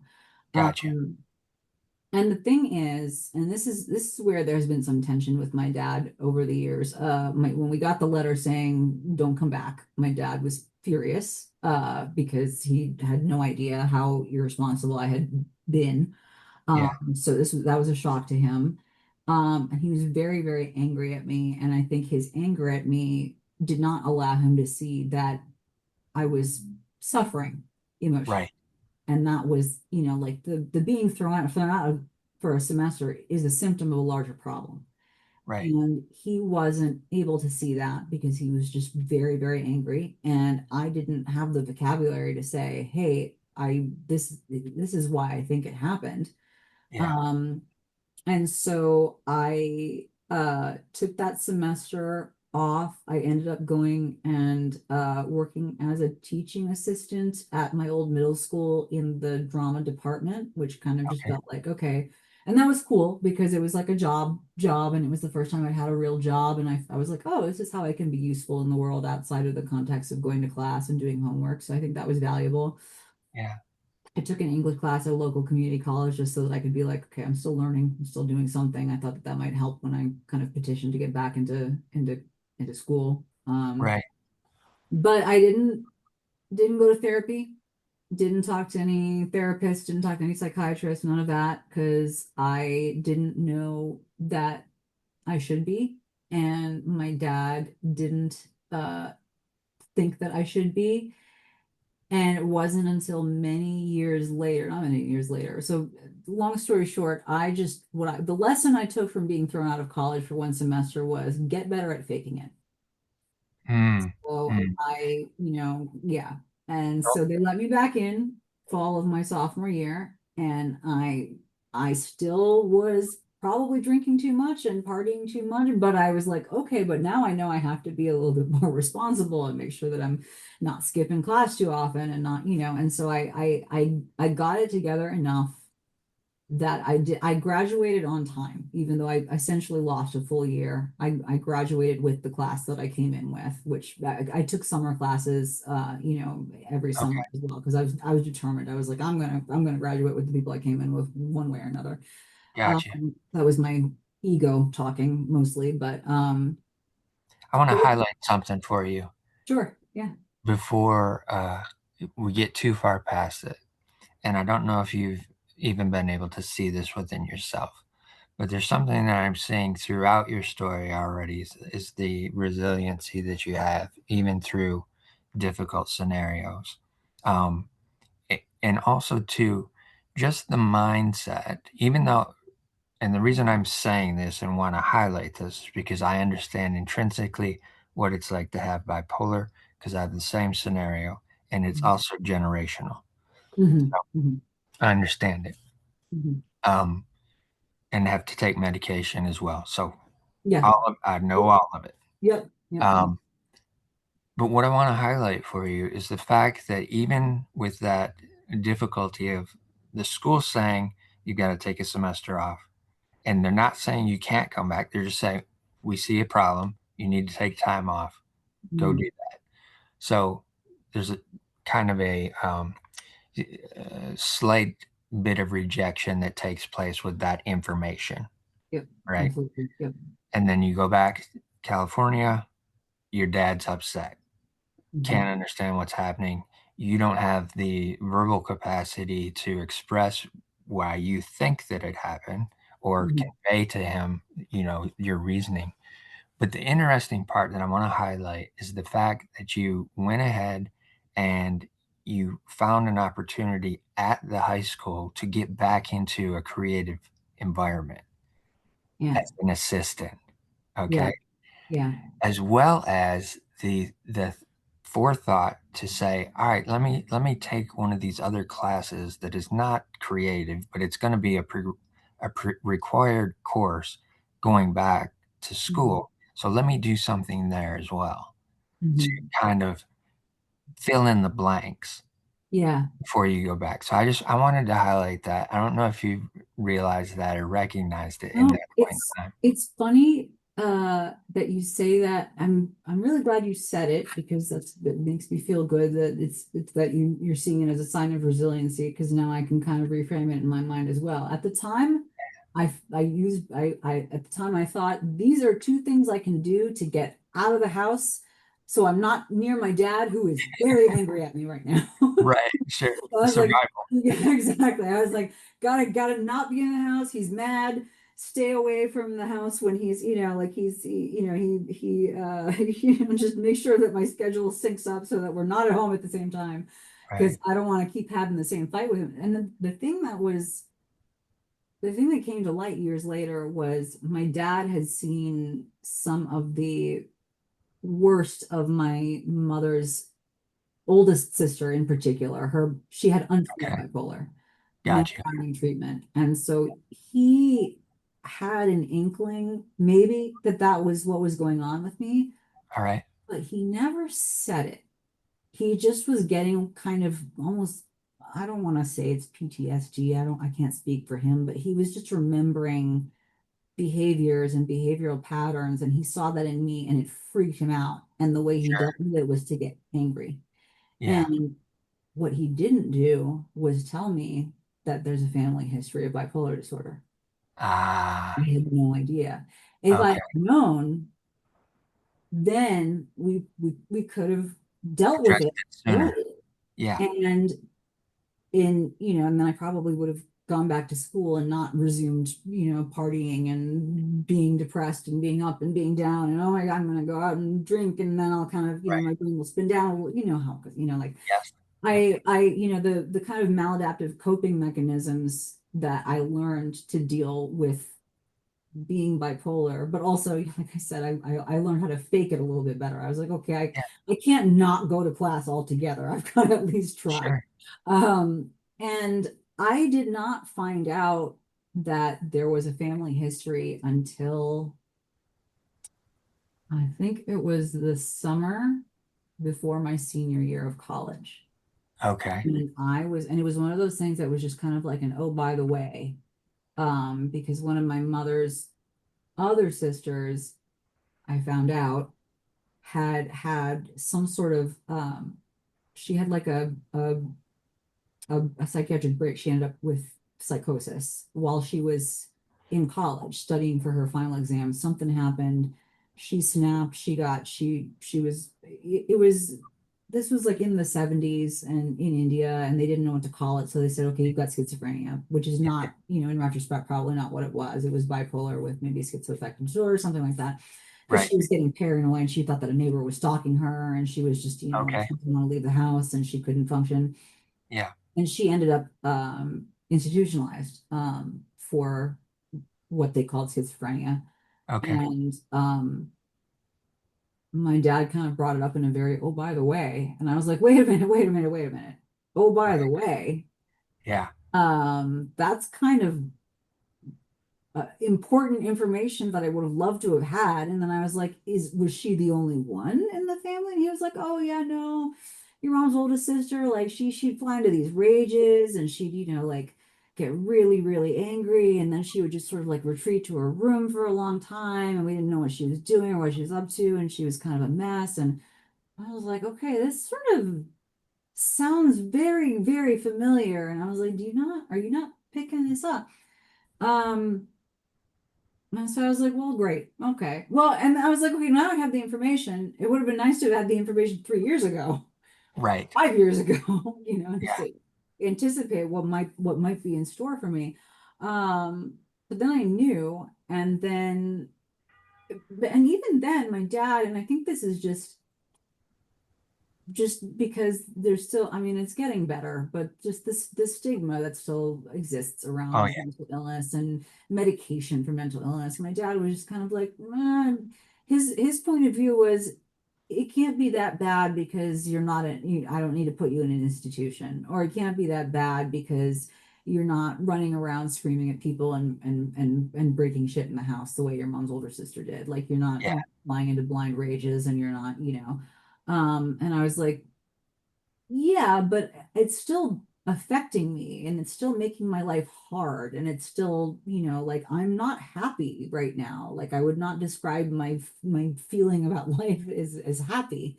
Like Yeah. it's a struggle. And I kind of had to push very hard to get him on board with me. I mean, and in the end, also, I went through Vassar's mental health services and I was like, this is what I think is going on with me. Okay. They Cool. didn't have a psychiatrist, on staff or anything, but they got me in with a therapist and they said we can refer you out to a psychiatrist in the area if and they can, do the formal evaluation and determine if you need medication. Right. So I went through that whole process and I did it, and they were like, "Yep, this is what you have. You've got the, I remember the psychiatrist was very funny. He was like, you've got bipolar 2, which is the better of the two." And I was like, "The Yes. better." Same. So I Right. was like, he was like, she's like, "This is a little easier to medicate than the other kind." So, Right. like thumbs up. Like this might be okay. And so, I was very lucky as well. He got me on a cocktail of medications that um, worked very well. It took a while to get the dosage, to tweak the dosage is exactly right, but it Yep. wasn't a thing where I had to try 9 different medications in order to find it. Was just we found 3 that seemed to be working, and then it was just kind of a calibration thing. Yep. Um, and that was again, I remember the first day, like he sent me home with like a sample pack of a mood. I'm on lamotrigine, Lamictal, for just Okay. Yeah. Yeah. stabilization. He sent me home with a sample pack. He was like, try this, we'll kind of, titrate you up or whatever, see if it works. He's like, if it seems to be doing something, then we'll kind of look at putting you on it long term. If you're feeling nothing, then we have to try something else. And I remember literally like 2 days after taking the first dose, I had so much energy, not like energy in the crazy manic way, but just in the kind of like, I was like, oh wow, I'm like alert and present in the world. And I don't feel like I don't feel like I'm living in a cotton ball. I don't feel like I was like, no, this is like spring of my senior year. I was like, oh man, what have I been missing all this time? Like Right. all of Right. a sudden I just had so much, just like I just felt so alert and like, present in a Mm. way that I hadn't been. And I was like, this is fascinating. And like, yes, this is okay, clearly this is working. Let's continue. Um, and um, so that was a really big turning point, but it was also something that I had to kind of fight to do on my own because my dad was like, I don't think you need a psychiatrist. I don't think it's that bad. I don't think what you're going through is that bad because I've seen really bad shit and you're not Right. doing that. So I don't see what the problem is. And for a long time also, like I was on medication. He was like, "Well, don't you ever want to get to a point where you don't need the medication anymore?" And I was like, "No, no, no, no, no, you don't understand. I'm on Yeah. this for life. This is just what I need to be functional. I can't go off these meds. I go off these meds, it's all going to go pear-shaped. Like this is not like a temporary disease and then you treat it and it gets better or whatever. This is a chronic health condition. This is an illness. This is not, a character flaw or a head Correct. cold or like this is what I have to live with." Yeah. And for him, his reaction was just because it didn't look the same. Yep. Then to him, it wasn't the same. Yep. Exactly. Yeah. Exactly. I mean, I'm sure there was also a little bit of denial as well. Like, Sure. I Yeah. I I don't want to. This sounds horrible, the way I'm going to put it, but I don't want to have a sick daughter. Um, Well, you know, I think that's any parent's yeah, mindset, right? yeah, And it's not a horrible thought process. It's just it's the way that the parent is. And you want your child to be as successful as possible, as happy as possible, as functional as possible. mhm, Just doesn't always work out that way every right, time, right? right, And again, looking at it from the way you've described it being within the family, I'm seeing it from the perspective of he's not seeing it the exact same as what he's experienced it before, which again was at a different place and time hmm and in a different country our as country. well, right? So it's not, you don't have all of the added um, information in Yep, terms of time frame. You don't yep, have all the added support systems in place that yep, are able to, handle those types of situations. And exactly. I know from within our own family that those you just didn't have those resources to be able to handle it, Yeah, no, right? that's So true. you didn't have access to that. You True. didn't know what it was, didn't have a name for it, Yeah, didn't have medications to go along with it, all that kind of stuff. yeah. Um, and again, understanding what you're saying, and Mhm. also seeing it from his perspective too. It, he's in two different. He's in a different region of the country, Yeah, right? yeah, He's not seeing you every single day that's and true. how things are going. Yep, So that's he very just still doesn't have the full picture of what's taking place. yeah. No, that's very true. Very, very true. Yeah, I mean, he just knew what I was reporting back, and what I was seeing, and he was just kind of like, well, it sounds like you're having a bad day. And I was like, but every day is a bad day. And you never know how that day is going to come. Exactly. And I was like, some days are really bad. And then like a good day is like, oh, it's only kind of bad. Yeah, Like, that's like my baseline. Like my baseline good day is this is a bad day. And then there are really bad days. So yeah, yeah, it's just, and yeah, he just, I mean, that's a fair point. He wasn't seeing it on a day-to-day basis. And then also, I mean, like to your point, also like not just it wasn't just that his experience was, a different time, a different generation, a different country, but also he saw one of his sisters-in-law who was just sent to an institution, yeah, and we don't know what medication or whatever she was just sent away. And right. the other sister was not medicated. She was not treated. She just sort of existed in the world and, Dealt with what she had. yeah, exactly. And she suffered and she, created suffering for those around her because she didn't have emotional regulation tools. Right. So he didn't know what a medicated bipolar person looked like. He was just Yeah, kind of like, oh, either you are wreaking havoc in everyone's lives and making your own life crazy, or you're, being sent away because you're just that far gone. yeah, And I didn't fit into either of those paradigms either. So he was just kind of like, well, I don't think you really have it. correct. Another thing I want to highlight here for the audience too, Mhm. because I think this is a key thing. Um, along with the resiliency that is still continuing at this point in the way that you're maneuvering through your environment and circumstances. But you stepped into a place of self advocacy. Mhm. And I think that as creatives who may or may not experience difficulties and mental struggles and different things like that, you have to be your own advocate and Mhm. Yeah. get, finding an answer, finding a solution, finding something that is going to help you move forward. Because many times in the world that we live in currently,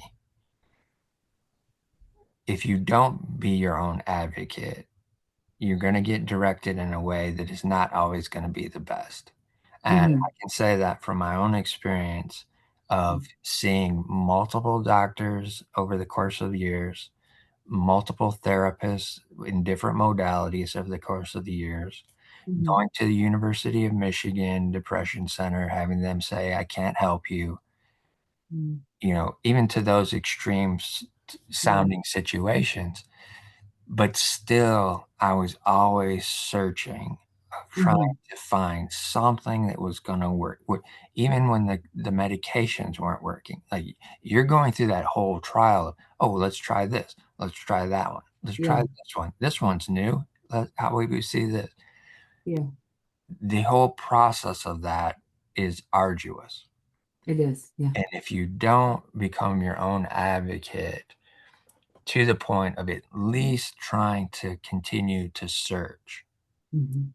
a lot of times you'll fall into this place of just existence, which Mm. is Mhm. almost as miserable Yeah. as any of that's everything else around it, right? Yeah.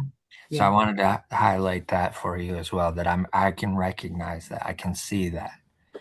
A Mhm. lot of it is based on my own personal experience, but Right. I'm Right. recognizing that within your story. Um, Yeah. and it's a blessing that the university saw that as well Hmm. for you again. Yeah. It's true. They Yeah. did in your freshman year, said, wait, you need to take some time off. Mhm. Now, getting towards the end of your college career, they're saying, okay, we see something a little bit more that's going on Mhm. here, and let's help you get to a place where you can figure that out. Yeah. Yeah. Um, with coming towards the end of college, having this degree, and not really having an idea of how you're going to step into the real world using this degree. Mhm. Did you have any thoughts of once you got into the accounting thing of, all right, how can I get back into this creative environment? Yeah. So the whole thing about the temp job that became the permanent job that became like nearly 20 years of my life. I had when I was in college still, I had done an internship with a small film company in the Hudson Okay, Valley. And it was a very, very small company. Basically one woman working on her own with she had a bunch of people who she collaborated with, but it was, she was kind of her own LLC. She was making a documentary. Her wife was a biology professor at Vassar, so that was kind of her connection to the school. So she okay, had like the pipeline. There was a pipeline of film right, right, students who would go and intern for her. And she and I just became really good buddies, and I interned with her through junior and senior year. And initially it was just like your general like production assistant, kind of, filing things and doing research and stuff like that. And then I was interested in learning how to edit. And unfortunately, I got to college just a little too late, so I never learned how to cut film. I wish I had, okay, because that just seems like it would be fun to know how to do. But everybody was using Final Cut Pro back at that point, so she taught me how to use that, and I ended up, doing enough work on that documentary film that she said, when this film comes out, I'm crediting you as an assistant editor, and I was like, oh wow, this is cool. cool, yeah, Um, and then after college, I continued to work for her throughout that summer.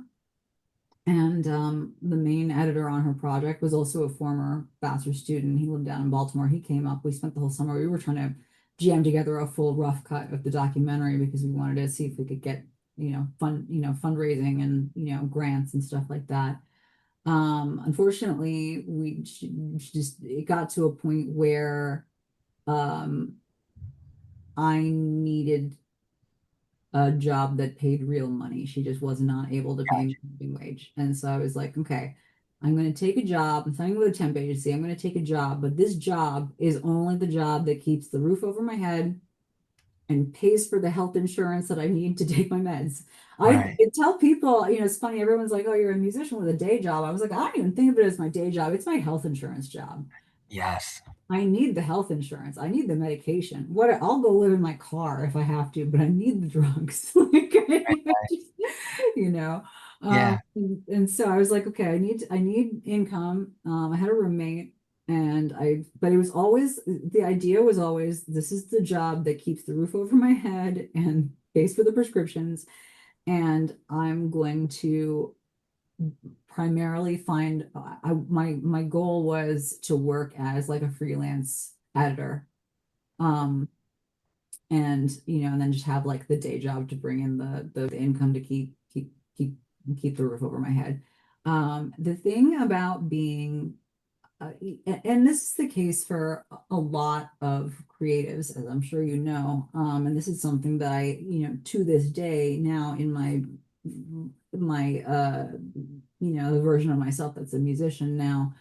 yeah, um uh it's very very it's very gig to gig when sure, you're working freelance, and some people really really thrive in that sort of environment, that energy. They're good, they have that hustle, they know how to find work, they know how to get the work and network and all that. I'm yeah, terrible at it. I was just not good at it, and I was not, I got little projects here and there thrown at me, nothing consistent enough that I was able to build a real. And then also just like I just don't have the personality to be out there hustling for work all the time. yeah, And so I was like, you know, um, I don't want to give up on the dream of being a creative, but maybe I need to recalibrate and just be somebody who's okay, because I had a weird aptitude for accounting, which is bizarre because I was terrible at math when I was in school. I was like, what the heck, but accounting is accounting has rules that are kind of easy and structured. And once you know the rules and you know a little Yeah. bit about how to use Microsoft Excel, and then that does all the math for you. So I was like, okay, that's not what I would have thought, where I would end up. So I was like, okay, then like I need the job because I need the roof over my head. I need food. I need my medication in order to just be a human being in the world. Yeah. But it doesn't mean that I don't like art. It doesn't mean that I don't care about film. It doesn't mean that I'm not a creative person, but that's gonna be like the side hustle. Or even not even a hustle. That's just gonna be like, little passion projects or whatever. That's kind of how I Sure. looked at just how I looked at the relationship between just like the reality of my life and the part of myself that was a creative. And that worked for a while. And Okay. I stayed for 4 years at the resort in the Hudson Valley, and then I started working in New York City. And just very, very, very, everything about the stereotypical New York City rat race, corporate lifestyle. That was, I did that for a good 10 years. And then I burned out hard because that's just a tough. I never moved to the city because it's very expensive. Right. So I commuted, like so many people do commute. The commute is rough. Then you commute, it's an hour in on the train. At least I didn't have to drive. And then, you work your 8 hour day, you turn around, you get on the train, an hour back home. I would get home at 7 o'clock at night. I'd be exhausted. I'd sit down. I wouldn't want to get back up. And, not really a lot of room for a social life, not really a lot of room for, exercise, not really a lot of room for really any, I mean, like for the 10 years that I had that New York City corporate existence, my only friend was my roommate. Wow. Okay. He Yeah. was like my primary social, not that, I mean, not my only friend, but he was the only person Hey. who was, yeah, like consistently, like he was my community. That was it. It was like Yeah. me and him, that we were like this weird, like, he very brother and sister kind of dynamic, but it was just, that was our existence. And I burned out hard in, what was it, 2015. Um, and I was in a very toxic job at that point, and Okay. very, very toxic work environment. My manager was just a very miserable human being and just not easy to work with. And it was one of those things where I just would wake up in the morning and dread going to work. And Sunday would roll around and I'd be like low key depressed all day Sunday because I'm like, oh, tomorrow's Monday. I have to go in there again. Yeah. And so I ended up parting ways with that job because I realized that it was not good for my mental health. Okay. And then I was trying to figure out what to do in the meantime. And that was right around the time where the story of me wanting to play the bass like Paul McCartney comes back into my story. All right. Like, well, while I figure out my next step, I got all this time. I think I'm going to finally take bass lessons. And so I bought a cheap bass from a music school or from a music store. My roommate came with me and we were just like, what do we get? I don't know. That one costs $100. Sure. Right. And we were living in this town in the Hudson Valley called Beacon. And it's an artist town. Just a very it's getting gentrified in a way. Everything's getting gentrified. But it was still, like a lot of creatives, musicians and visual artists and writers and filmmakers. And so we lived there. There was a music school. There is a music school in Beacon called Beacon Music Factory. And Okay. I started taking lessons there. And one of the cool things that school offers is um, it's called like a rock band boot camp. It's a little bit like the School of Rock sort of Gotcha. Yeah. Yeah. format. Um, 12 weeks you sign up for a boot camp and you learn a set of songs and then you would get to perform that set at a music venue in town, which was like the cool part. That's like the reward at the end. And it was things like, it would be something like, oh, we're gonna learn how to play Bruce Springsteen's Born to Run end to end, and that's gonna be the show. Or it would be like a theme, like let's learn all of the songs from Footloose or something. I don't know, Yeah. like Blues Brothers, and that's what Yeah. and what was really amazing about that experience was twofold. Number one, the best way to get good at playing an instrument like a bass, which is not a solo instrument the way a piano can be, is Yeah. you got to play with other people. You've got to be around other people. And in being around and that school, it was a school for all ages. So there was kids who would take music classes there, but then there were a lot of adults like me who were kind of like, I've always wanted to learn how to play the guitar. I've always wanted to learn how to play the drums or the bass or whatever. And here's an opportunity. Um, Through those boot camps, I found the choir experience again and the choir Nice. experience again. That's where I found my people. And it took, we left Chicago when I was 9, and I found this school when I was 31. So it took that long for me to find that Again. again, but I Yeah. found, and that was huge. That was absolutely huge. Every single meaningful friendship in my adult life is somebody I have met either because I did a class with them at Beacon Music Factory, or I met them in some context because we were at a venue to see another Beacon Music Factory show, or there was just a musician in town who would, come to the shows and be supportive or whatever. And that's where I found my people. And it was amazing. And then as I was trying to figure out what do I do with my life now, I ended up working there for a couple of years. The guy who ran the school was a musician, great musician, great teacher, had a lot of really cool ideas for classes, did not have a head for business. And here I come in and I have all these years of accounting experience. And he was like, you know money. Yeah. Help me, help me write a budget, help me, figure out how to, keep things viable, because he's like, it's a small business in a small town. He's like, I'm just kind of keeping everything together with, tape and a prayer. And so Right. I said, yes, of course, I'd love to, I'd love to be a part of, this school has been so important to me in terms of my own, like finding my own musical voice and also finding my own place in the world and my Right. people and my community. I was like, yeah, of course I'll help you. So for a good 2 years, I was the business manager, operations man. We never really came up with an official title for me. I was I kept the trains running. Yeah. Nice. um, and and the sad thing is he wasn't able to pay me enough for what I ended up the amount of work I ended up taking on. uh Right. it because it was supposed to be like a part-time 15-hour a week job, but I loved it so much that I was working 40 hours a week because I just wanted to.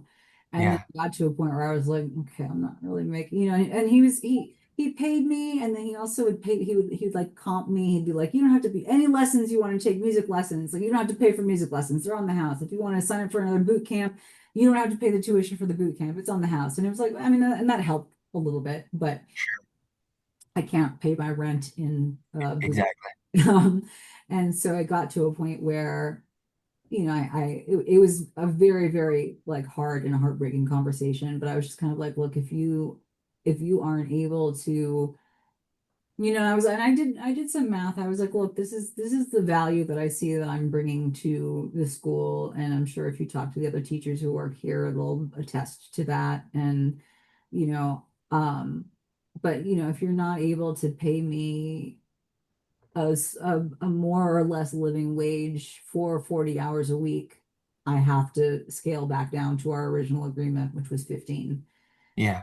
Um, and he was fine with that in theory. In practice, it was dramatic. It was a very dramatic change in terms of how much I was involved versus how much I Yeah.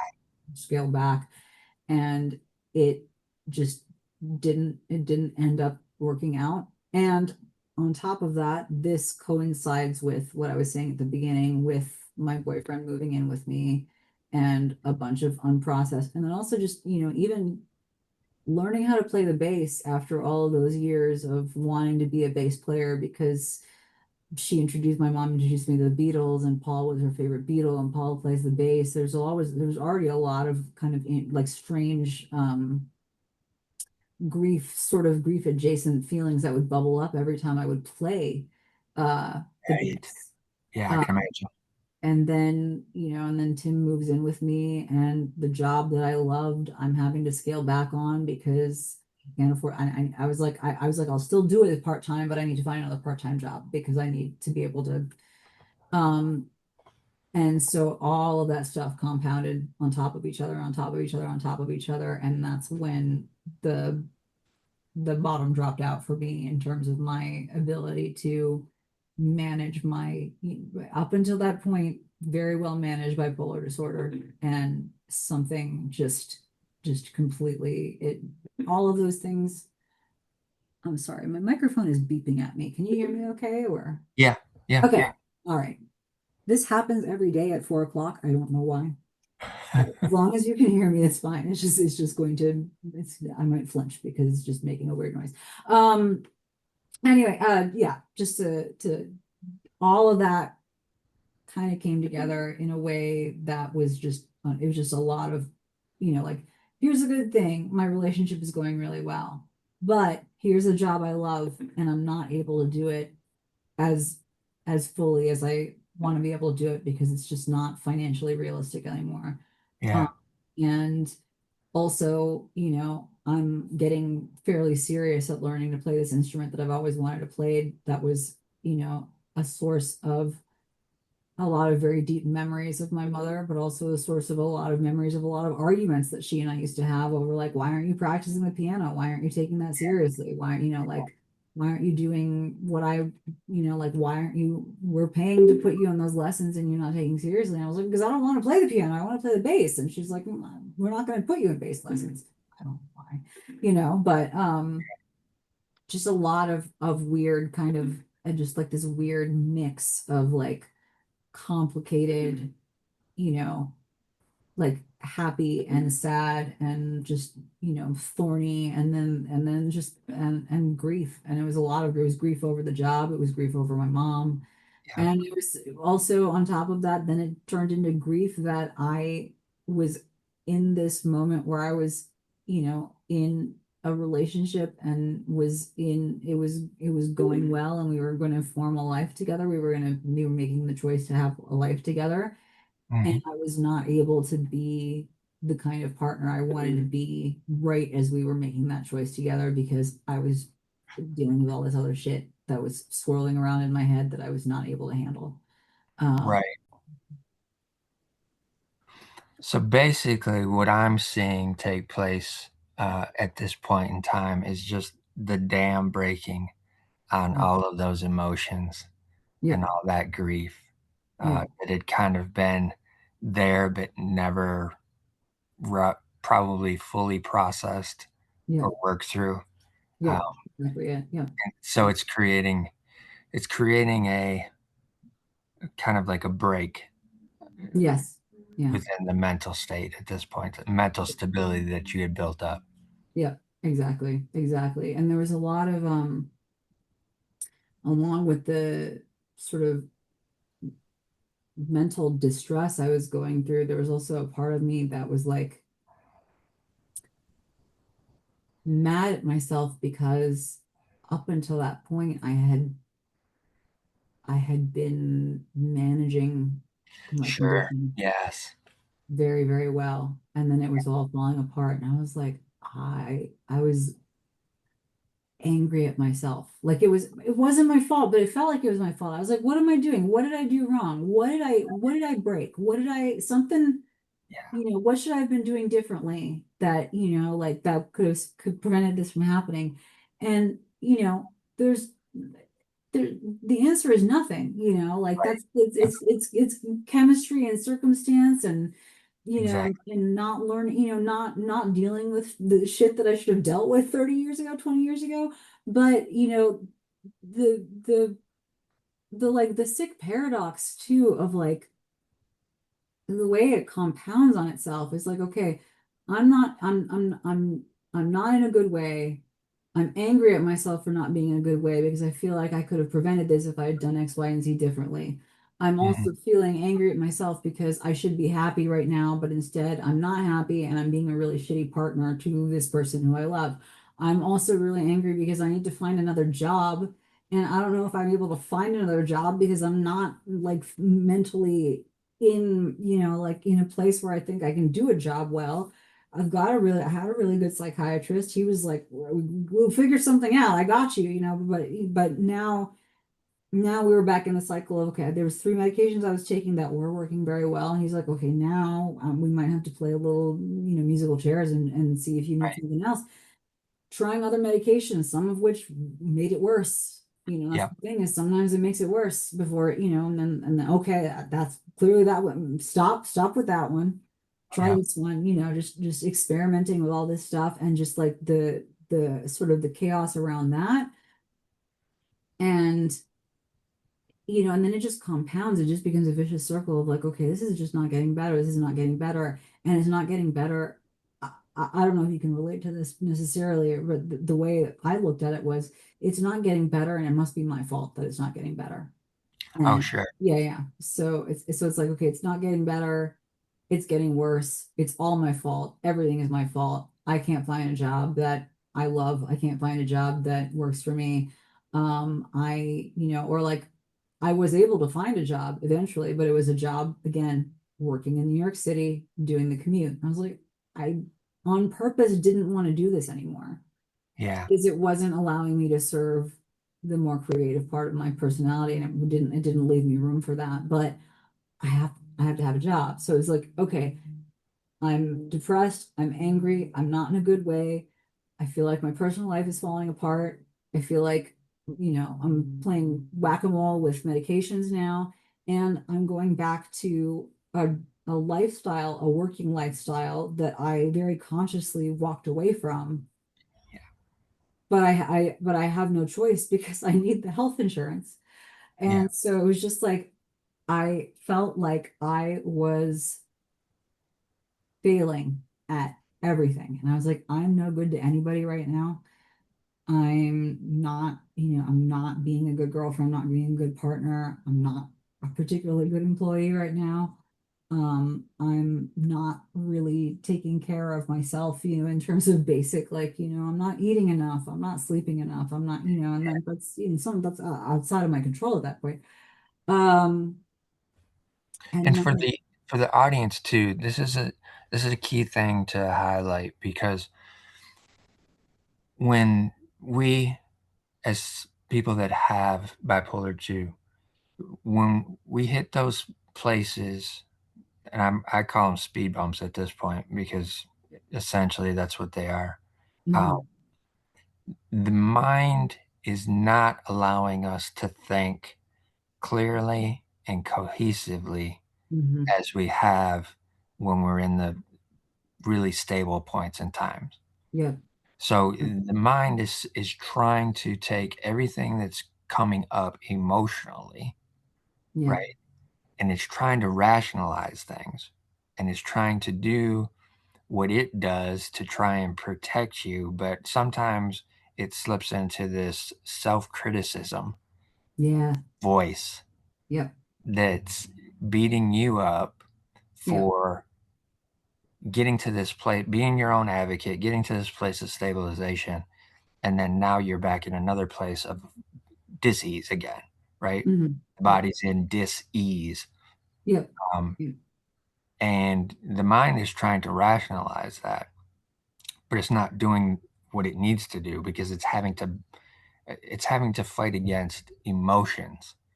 yeah, The mind and emotions are two completely different operating systems. yep, yep, yep, yep, And exactly, so exactly. what I want the creative community and creative audience to see here is that this is a place where you have to give yourself some grace, Hmm. which does not come easy, and it's No, not the first thing that you think of. no, It's Right. probably about 15, 20, 30 steps down the list of things Yeah. that you're trying to think of. But you need to move that up to at least the top 10 Hmm. things that you're worrying about, Yeah. and give yourself some grace when you're experiencing this type of situation, because you personally, Reeya, we've Hmm. already established you have resilience within yourself. You have that ability to be your own advocate, and Hmm. you've exemplified that across your whole storyline so far. Hmm. And those are the things that allow you to be able to move and navigate. Another thing I wanted to highlight too, in terms of being your own advocate, is you recognized your value within that job, Mm. which Yeah. many creatives always struggle with value in Hmm. terms of what they do, how they get paid, how much they get paid, and how much they give out energetically Hmm. to somebody else in that environment, right? Yeah. So Yeah. you recognizing that you had a value that was overextended, Hmm. and you needed to course correct that so that you could, number one, take care of yourself. Number two, not be so drained and be giving and giving and giving, and it just not being Hmm. validated through some monetary uh, Hmm. uh, provision. So again, another place where you are advocating for yourself and you recognize, wait a second, I'm doing way more than what my value Hmm. calculation is in this environment. Yeah. So I want to highlight that for you, and then highlight the situation for the audience. Yeah. Yeah. And so as you're starting to work with these new medication options and working with your psychiatrist to try and figure out how to get to another place of stability again, Hmm. what takes place that allows you to move in that direction? Um, it took a lot. We never really were able to zero in on anything additional Okay. medication wise that would help. What ended up kind of helping was I had been on Ambien CR forever because I have this just sleep issues. Yeah. Yeah. So I've got well, we'll give the Same here. audience a nice primer on some medications here. So I've got Lamictal, which is a mood stabilizer. Got Seroquel, which is originally meant to be, it's an anti-epileptic, but it's also an antipsychotic, which sounds terrifying when you say that out loud, but it's the but that's the medication that allows your brain to spin down. So that's Yeah. the stabilizers for the depression, the Seroquel is for the mania. Yeah. And then the one thing that I always struggled with was my brain would spin down, but I would never be able to shut the whole power system down and sleep. Yeah. So the Ambien was supposed to be for that. The Ambien, my psychiatrist hates Ambien. Don't blame him. Ambien's not the best medication out there, but I came to him from a doctor who had been prescribing that to me for ages. So he was like, well, if it's working for you, that's fine. Yeah. Finally got to a point where he was like, let's take you off the Ambien. And he's like, I'm going to give you Klonopin, which is a benzo, which people have some complicated feelings about that class of drugs. But he's like, this might help two things. It might help you sleep, but it also might help with, the anxiety that, Yeah. has come up as a result of like just the distress you're in while you're trying to figure out all this other stuff. He's like, let's numb that a little bit and Right. see if that can help. And it did. Um, it wasn't the magic bullet that I think, well, he's a psychiatrist. He knows that things aren't magic bullets. I wanted it to be a magic bullet, but it wasn't. Um, but it definitely was better for me than the Ambien. And I did not become a benzo addict or anything like that. So that was Yeah. good. Um, but the core issues were still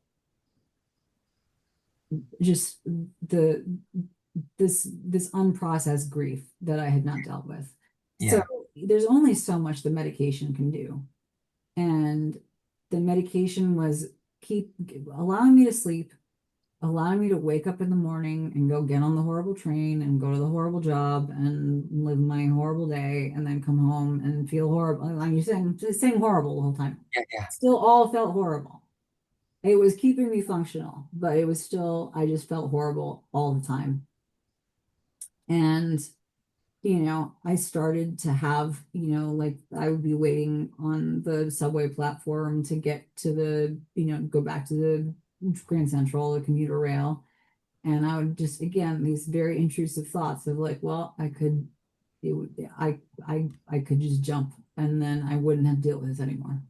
yeah, Or, I'd get home on the commuter rail and I'd be pulling out of the parking lot and I was like, I know exactly where I could drive onto the tracks. And then it's almost like it's very passive the way I was thinking about it too. It's like I'm just gonna let it happen to me. I'm just gonna go, oh no, and then and then I won't have to feel this way anymore. yeah. And then what ended up happening was late in 2019, I was having a really, really, really bad night, and I got into a pretty bad argument with Tim. I don't even remember what it was about. It was probably about something stupid, but it was just, or it might have just been I was feeling horrible and I was just lashing out because I was feeling horrible. And Yeah. the perverse thing too about, when you're feeling horrible and you lash out, you know that you're making the other person feel horrible, and then you feel horrible for doing that, and that makes you feel more horrible about yourself, and then and then that compounds, and then you're just gonna lash out more, and you're just gonna lash out more because you're just kind of like, well, I'm just fucking ruining my life and I'm ruining everyone else's life. So um I don't know what I said, but I said something. I think it was all of those medications that the my psychiatrist had tried me on and hadn't worked. They were still sitting in my medicine cabinet, and I said something like, "What if I just there's like 3 or 4 full bottles, 30 days worth of those extra drugs that didn't work on me." I was like, I think I said something like I could just take them all, and then I said to Tim, I was like, it would make your life a hell of a lot easier if I just went and just took them all and just got myself out of the equation, and you could move on and have a better life Yeah. without dealing with me. And he panicked, um, rightfully so, I would say. In Sure. the moment, I was really mad in the moment because he called 911. He was like, "That's you saying that you're planning on," Okay. Yeah. um, and I was, and that's a whole thing. Then they come and I'm freaking out. I'm mad at him for calling 911 because he thwarted my brilliant plan Right. to fix everything, which is not a brilliant plan. But when you're in that headspace, your brain is not, like you said, you've got your mind and you got the emotions, and Hmm. you're not thinking in a coherent way. You're thinking of like, what is the easiest way to make this stop?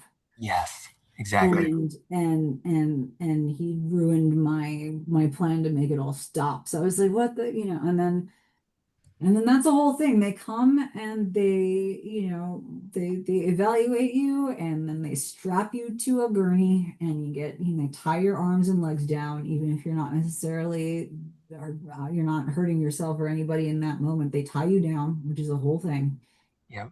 And I spent the night in the psych ward at the Orange Regional Hospital.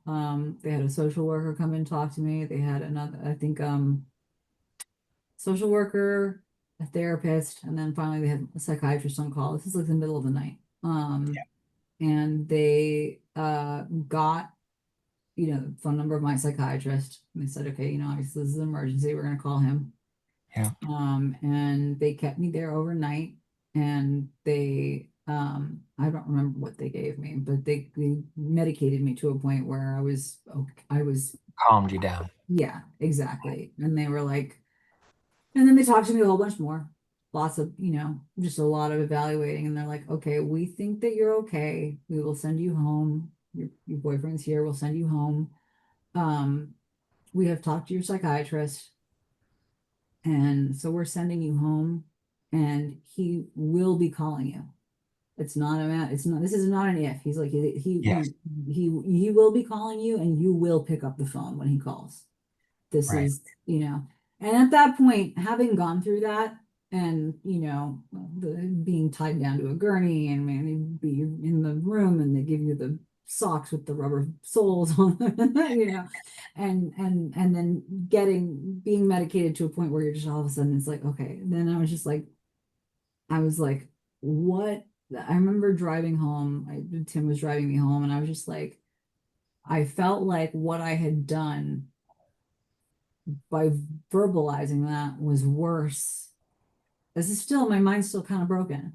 I Yeah. was like, by verbalizing it and putting myself in this situation where now they're going to make me get treatment, that's worse than I shouldn't have said anything. I should have just did it, but done it. That was still where my mind was at. I wasn't going to go home. I mean, they're watching me like a hawk at this point, but Yeah. Yeah.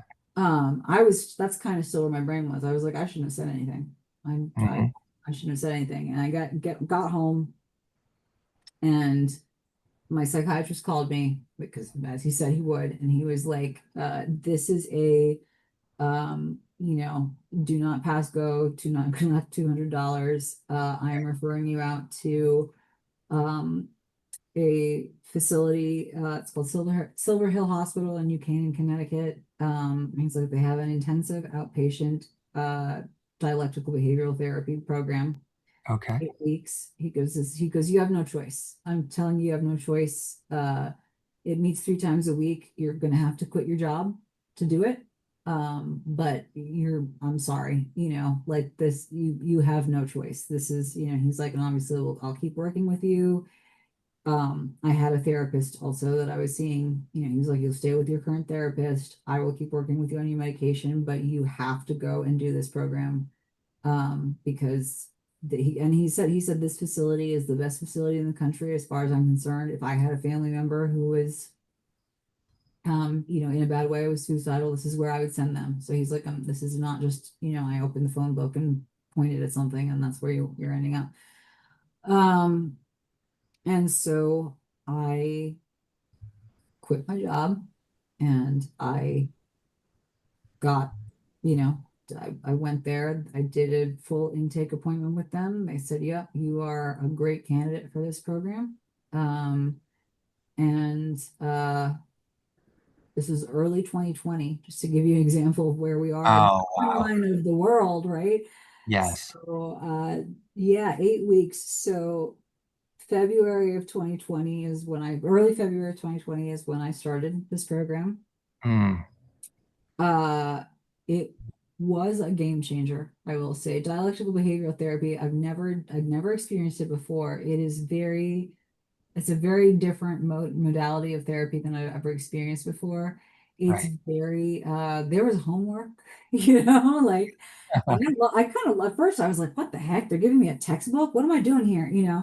Um, but it's a really interesting way to, it's not just, and then I was continuing with my individual therapy, which is a little bit more of the traditional talk therapy kind of thing too. Yeah.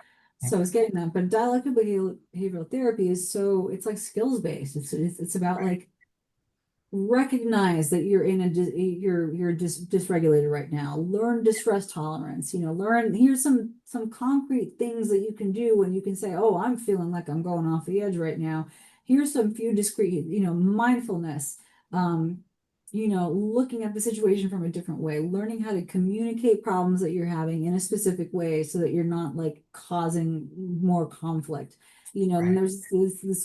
one of the things that really struck me was like, I forget there's the wise mind. I don't know. There's your emotional mind, and then there's a rational Yes. mind, and then there's the wise mind, which is the fusion of the two. And that's what you got to work towards, is figuring Yeah. out how to honor those two sides of your mind, and then moving forward. And that way it was really, really amazing. And it was a group therapy environment as well.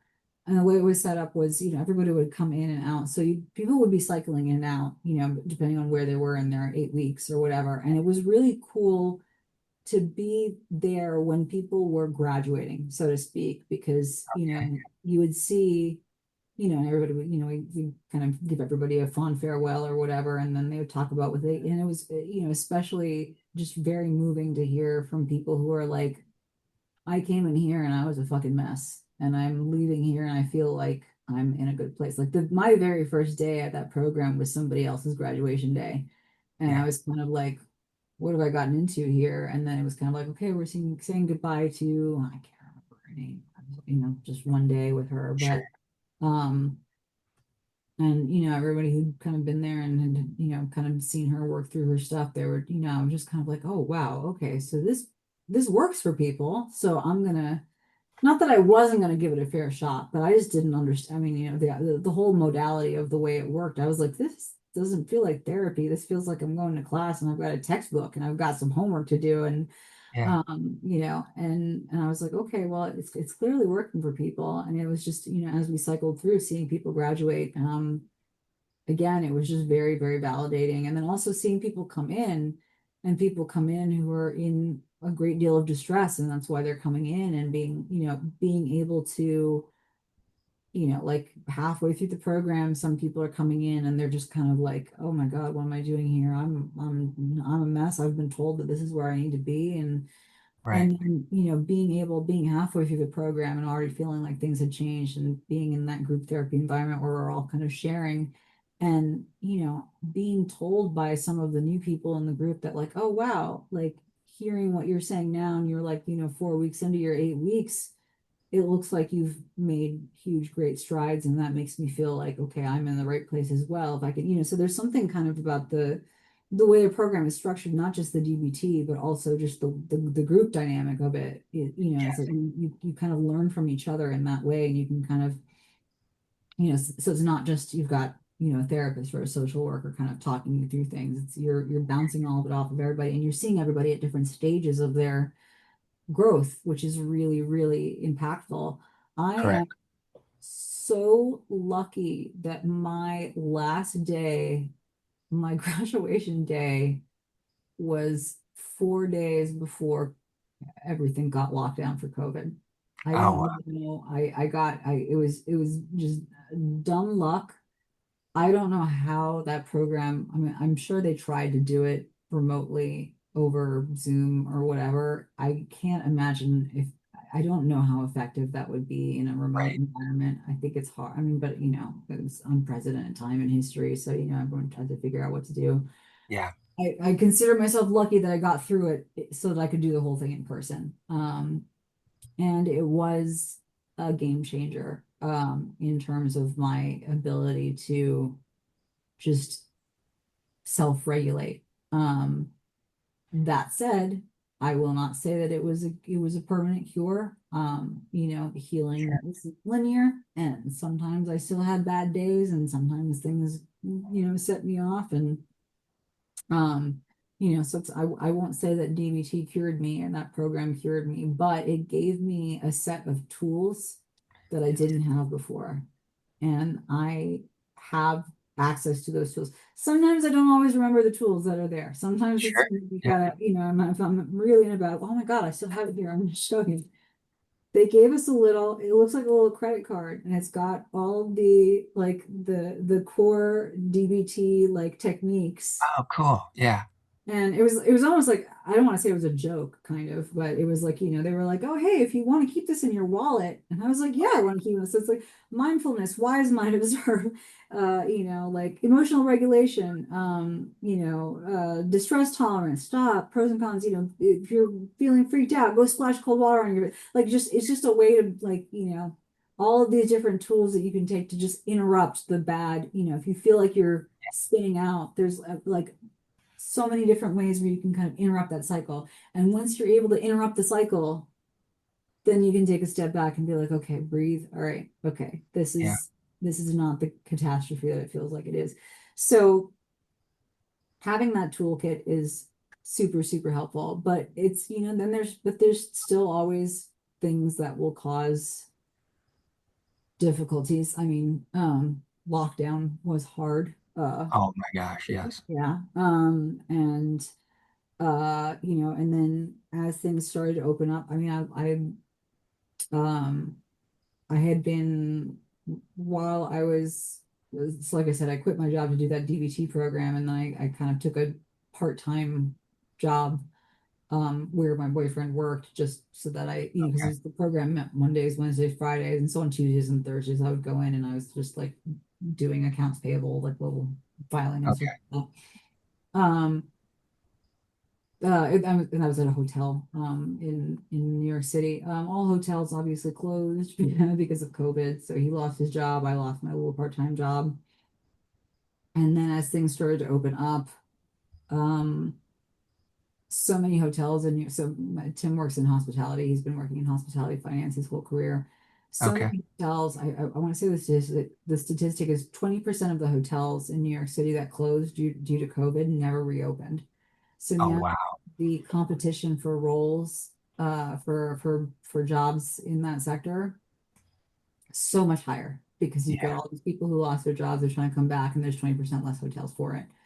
So we ended up having to kind of expand our job search parameters, and we moved 2 hours upstate from where we had been living in the Hudson Valley. And that was very, very hard on me. This is the summer of 2021, and that was hard on me. It's only 2 hours away, right? But it was 2 hours, and it was pulling me away from that community, the Yeah. music community. And so again, it's like a reenactment of Yeah.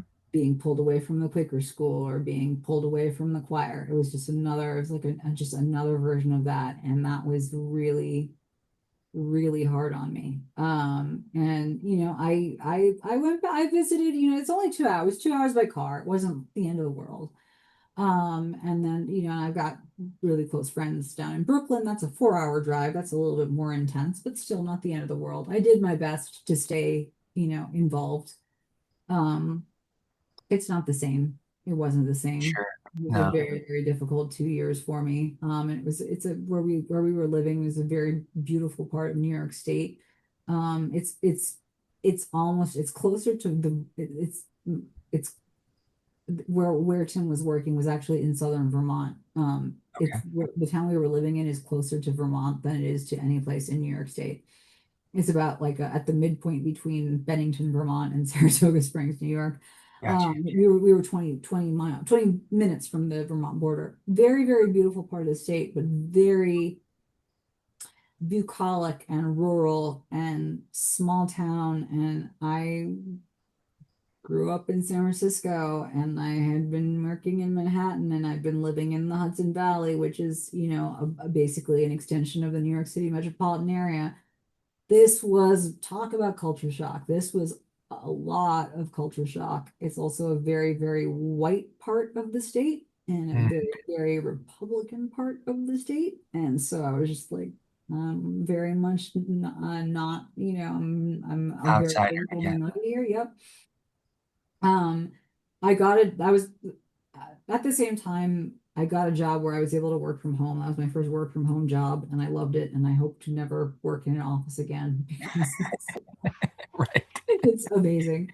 Yeah. So there was, and that was a good job. So it wasn't all gloom and doom and terribleness. And um, but what was funny was along the way during lockdown, I had started working on my first album of original Okay. music.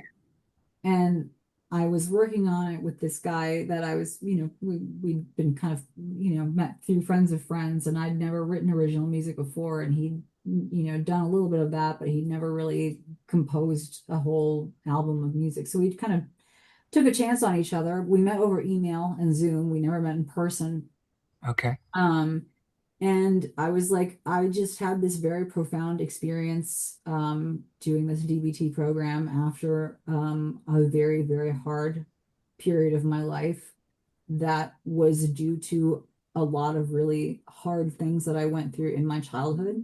Yeah. And I think I have a little story to tell in there, and I feel like I want to do it musically, and I feel like I'm at a point where I I want to try writing original music, and it'll either suck or it'll be fine.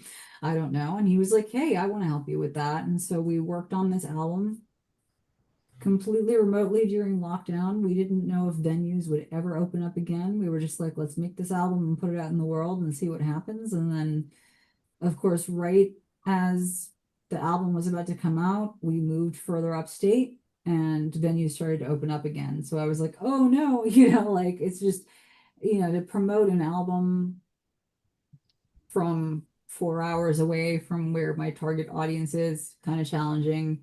Venues are opening up. I was like, well, if venues are opening up, I want to play this music live. So grab some of my music friends from the Hudson Valley and then try to come up with a rehearsal schedule and drive back and forth for that. And it Right. was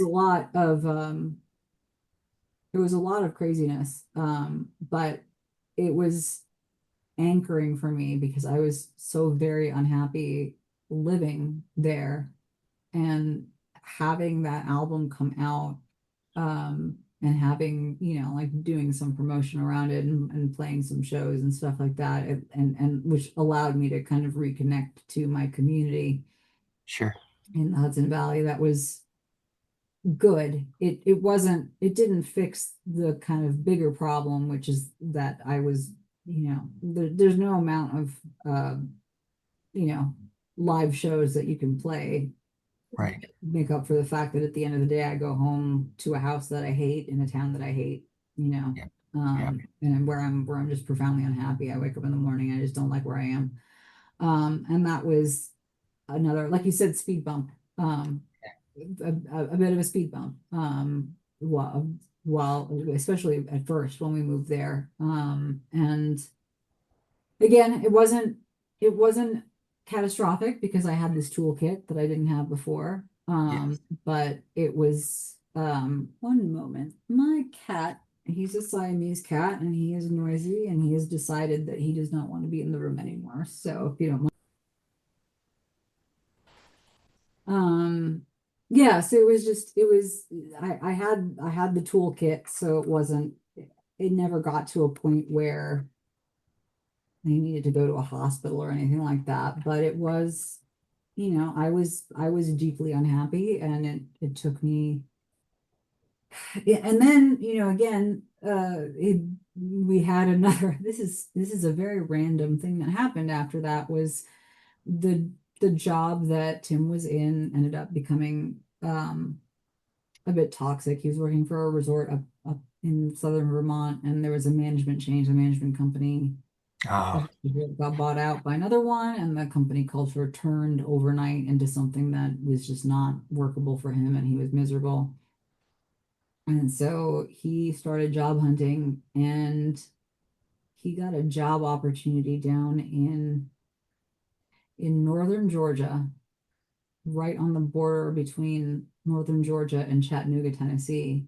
okay. And we talked about it for a long time about whether this made sense or not.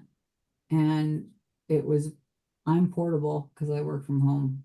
Yeah. So I was like, okay, I don't know. And in the meantime, alongside all this, um, that first album had come out. I, it went well. We released it in January of 2022, which was the dead of winter during the Omicron variant of COVID. Yeah. It's a weird time to put out an album, but it got a little bit of attention. I got some radio play up in upstate New York and stuff like that, so that was cool. So Luke, my collaborator on the album, we started working on the next one, the one that just came out this past August, and this past 3 weeks ago, 2 weeks ago. This year's been wild. So we had been working on that album for 2 years and had recorded most of it, and then this thing happened with Tim's job, and all of a sudden it was like, what are we gonna do? Because there are no jobs nearby, but there's this job that feels too good to pass up, and it would Right. require a huge move and a huge sacrifice. And I was like, and Tim was like, it doesn't have to be permanent. It does not have to be permanent. You can go down there. 2 years, whatever, reset, do a little bit of a career reset, and then, come back because I like, all of his kids are up in New York, like that. It was, it wasn't just friends and family, it was also family that we'd be leave behind. So I was like, okay. Sure. Um, it's funny. So yeah, all of 2024, we lived in Chattanooga, Tennessee. Okay. After 20 years in New York, various parts of New York. But yeah, um, massive culture shock. For sure. Massive, massive culture shock. But the funny thing was, Chattanooga is a city, and where we were living in upstate New York was not a city. So I was like, Right. oh my God, I can get Thai food. I can, like, Yes. there's restaurants and stuff to do and museums and there's an aquarium and there's like nightlife and there's all these, and I became I started running when we were still in upstate New York, kind of because I was like I gotta do something. Yeah. um and there's all these, like, Chattanooga is a great city for runners. There's all these trails, and you can run along Tennessee River. And I was like, okay, I have no music life here whatsoever. There's no music community that I'm a part of, and that's a bummer. But we had finished recording the album, this album. So I was like, okay, and Luke and I were working on how to, and we'd done it before because we did it during the pandemic. He was like, we've done this before, long distance mixing and collaborating and figuring Yeah. out how to get the album ready. We'll just do that again. And so, that was the extent of what I was doing musically. I wasn't playing shows. I had all my musical instruments with me. I wasn't really practicing any of them. Wasn't playing the bass. I wasn't, Yeah. um, so I didn't have that creative outlet Okay. there for me last year. So I just got really good at running. Which is, of all the things to, at least I wasn't, taking heroin or anything like that. I mean, like, Sure. a fairly healthy substitute, um, but I lacked balance. And again, it was sort of that similar situation of, you graduate from college, you've got the film degree, you don't know what to do with the degree. Okay, I got to do Right. something else.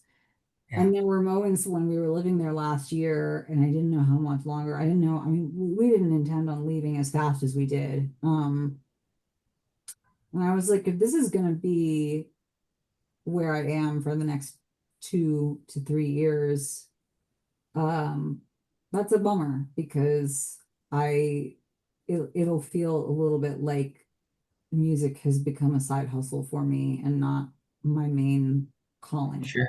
again. Yeah. Yeah. It'll feel like, with me putting the film editing aside. And I, had kind of messy feelings about that as well. Sure. Um, and then basically what happened was a combination of the culture shock got to be a little bit too much, especially after the last election. Yeah. Chattanooga is a fairly progressive city as southern cities go, but we're very, very close to a kind of scary part of Georgia. Gotcha. And it was the crazies kind of started. It started to feel a little bit scary down there, Sure. especially. Culturally, things were shifting. Yeah, yeah. And it's one of those, and Tim's a white guy, and he was like, I don't feel particularly safe here. And if I don't feel safe, then you probably really don't feel safe. So let's go back. Our goal was to get anywhere back to the Northeast. We got very lucky. He found a job in New Jersey, Okay. about a stone's throw from where we used to live in New York. So we got dumb lucky. So we moved back to the New York area in February of this year. And that timed out really well because I was like, oh, it's time to promote the new album. And now I'm finally back and all of my people are here and this is going to work out really well. So I have this very strange 1 year in Chattanooga in my arsenal of places where I've lived. Uh-huh. Um, and it's funny because I even though that was not a place where I wanted to live forever or for a long time, and it was not, I I went there sort of under duress. It it still was a more positive experience than the 2 years that we spent living in bucolic rural upstate New York. Yeah. And so that's kind of a weird thing for me to kind of toss around in my head to be like, we could we I there was no way we would have stayed in Chattanooga full time, but at least the year I was there, even though I was missing my creative outlet and I was missing my friends and my community, I was like, at least there's culture here, Right. Right.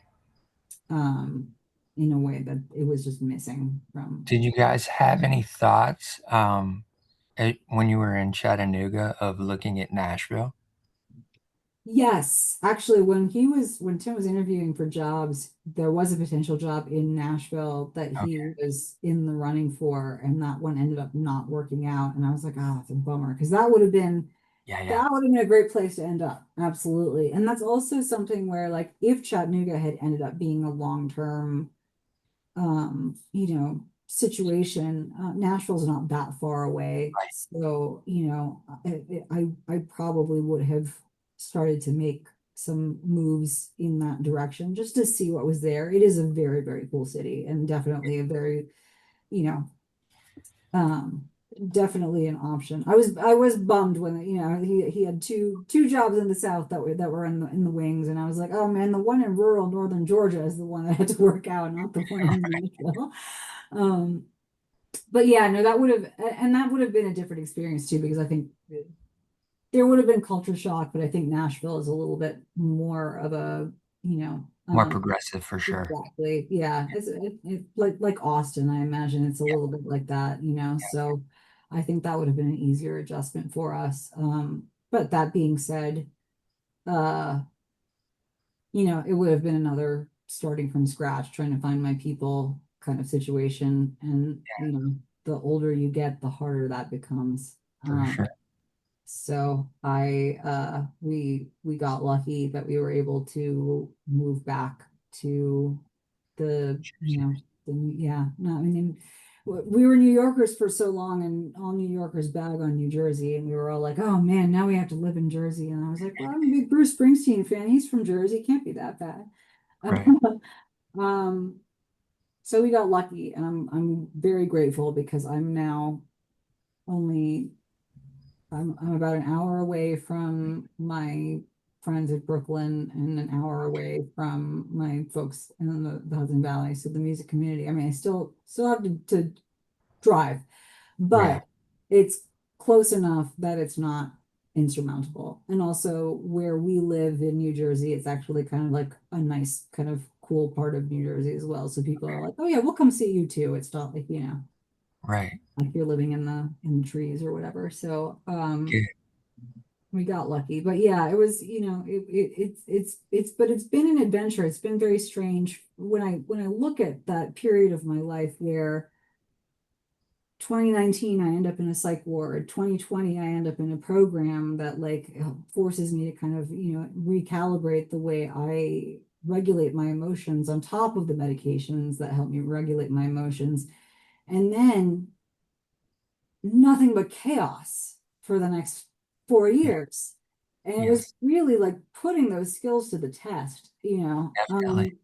and I'm really grateful that I did that program because I don't know if I would have been able to get through all of that, Yeah. upheaval. And again, it's upheaval that mimics upheaval in my childhood that I did not enjoy. And it was like, okay, every 2 years we're moving again. Is that what we're going to do? Is this going to be our life again? And we moved back here, and I told Tim, I was like, this is it. We're not, you're, you're staying in this job until you retire. I'm sorry. That's the new rule. And he was like, no, no, no, I'm with you there. I'm with you. So, but yeah, again, it was just, it's odd when I think about it in context that I did this really amazing program that allowed me to reset my brain in a way that that also allowed me to kind of open a door to explore this creative part of myself that was about creating original music as opposed to playing covers, which Yeah. is a lot of what I did when I was at the music school. And then immediately after creating my first body of original work, just a bunch of upheaval, like moving, and then okay, trying to manage a band that lives all over the state, and Yeah. then all right, let's do the second album. Okay, we know how to do this. We've done this long distance before. Oh wait, no, now we're going to be moving to Chattanooga, so now we're going to be doing the second album with even more distance. And I was like, man, every time I release an album, I gotta stop moving every time I want to release an album. Um, but anyway, I mean, I guess the long and short of it though is that it's weird timing, but I guess it's helpful that I did this DBT program right before the pandemic, right? Well, yeah, I mean, right before lockdown. Yeah. Those tools did help with the rougher parts of being under lockdown. For And sure. they also helped me when I dealt with a bunch of upheaval in my, personal, like where we lived and how my life looked that I was not expecting to have to do at that point in my life as well. For sure. Yeah. And Again, taking those tools and then being your own advocate with those tools, right? mhm, That's how I'm looking at this, um, from the host perspective, and also too the amount of catharsis that can come from writing these songs, mhm, creating this music, allowing yourself to process those emotions, that grief, the different experiences that you had, the upheavals, the mhm, moving, being able to express that with music. um, it does a couple of different things. It allows you to do the writing component, which is, helpful in and of itself, especially, from the toolkit that you got from being in the program there, mhm. having to work in that workbook, right? Yeah, Having to yeah, do yeah, homework. yeah, You got yeah, to put out that information based off of questions. yeah. So again, writing music is another process where you're using a different portion of your brain Mhm, because it's tactile and having to put down the words, mhm. write out the words, right? And then structure the way that that song's going to go. Yeah, exactly. And then you're incorporating the music component of it, which is about vibration. Hmm. Yeah. So when you're creating that combination of those two different elements of musicality together, it brings together something that can be healing, not only for yourself, but for others that hear it, Mhm. right? Right, right. There's two different scenarios that come into play that I think are very profound. Even though it sucks to the nth degree having to go through the experience of what you did right before COVID, and then COVID happens and everybody's in lockdown, have no idea what's going on around us, no idea Hmm. what the future is going to be like, but it helps you get through it. Yeah, Now that you're on the other side of it, now you have a little bit of breathing room. You have a bit of catharsis that are taking place because now you've got two bodies of work that can yeah, be put out that yeah. you can look back on and expand off of in multiple ways as well. Right, Um, right. with where you're at currently, is there, I know we talked about this before we got on the interview, but you're not in the huge promotion portion of the album release at this Yeah, point in time. not anymore. Yeah, no, the big push was basically from April through August 22nd is when the album came out. And so now I'm sort of in the denouement. There's still, there's still some promotion, but it's not as, and then to be an independent DIY on label, I don't have a label, I don't have a manager, I don't have a, I do have a publicist who's been helping me. She's a friend of a friend, and she's been helping me with some of the harder stuff.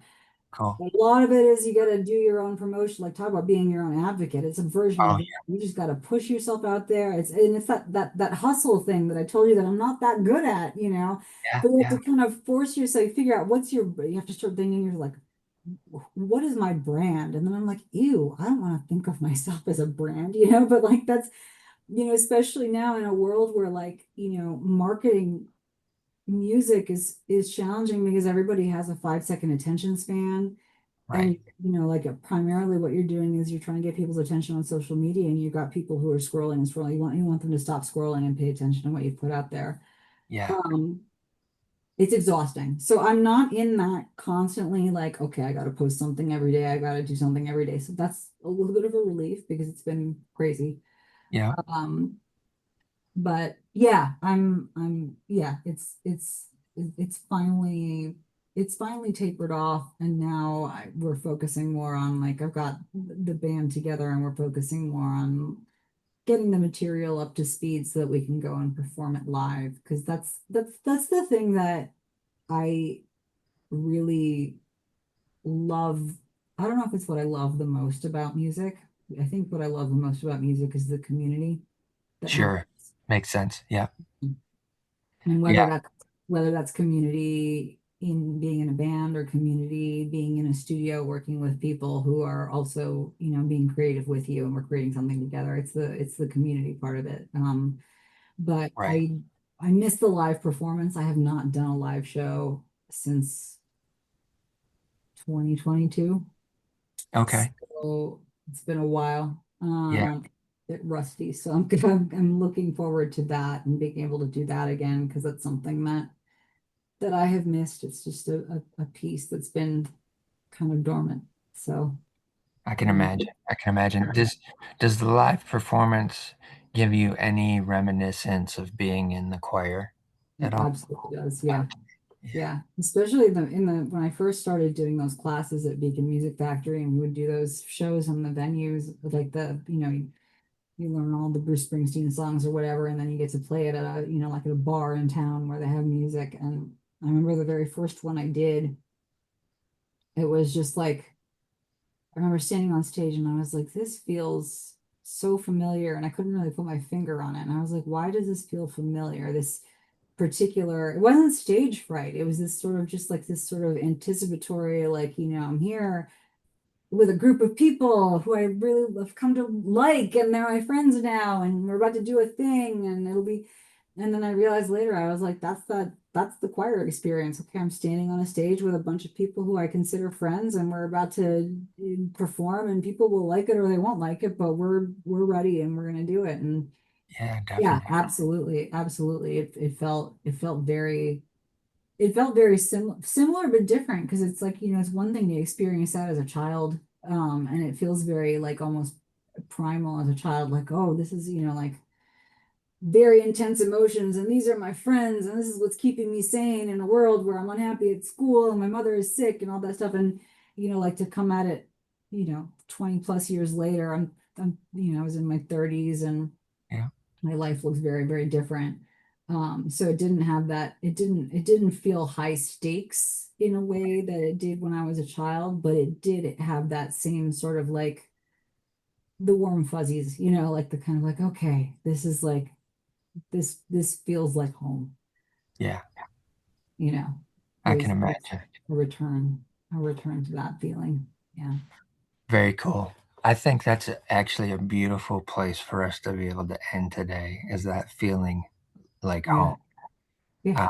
based on how the story went. Uh, One of the things that I always want to remind the audience at the end of each one of these episodes, as we close out, is to listen to your heart, but Mhm. always be kind to your mind. Oh, I love that.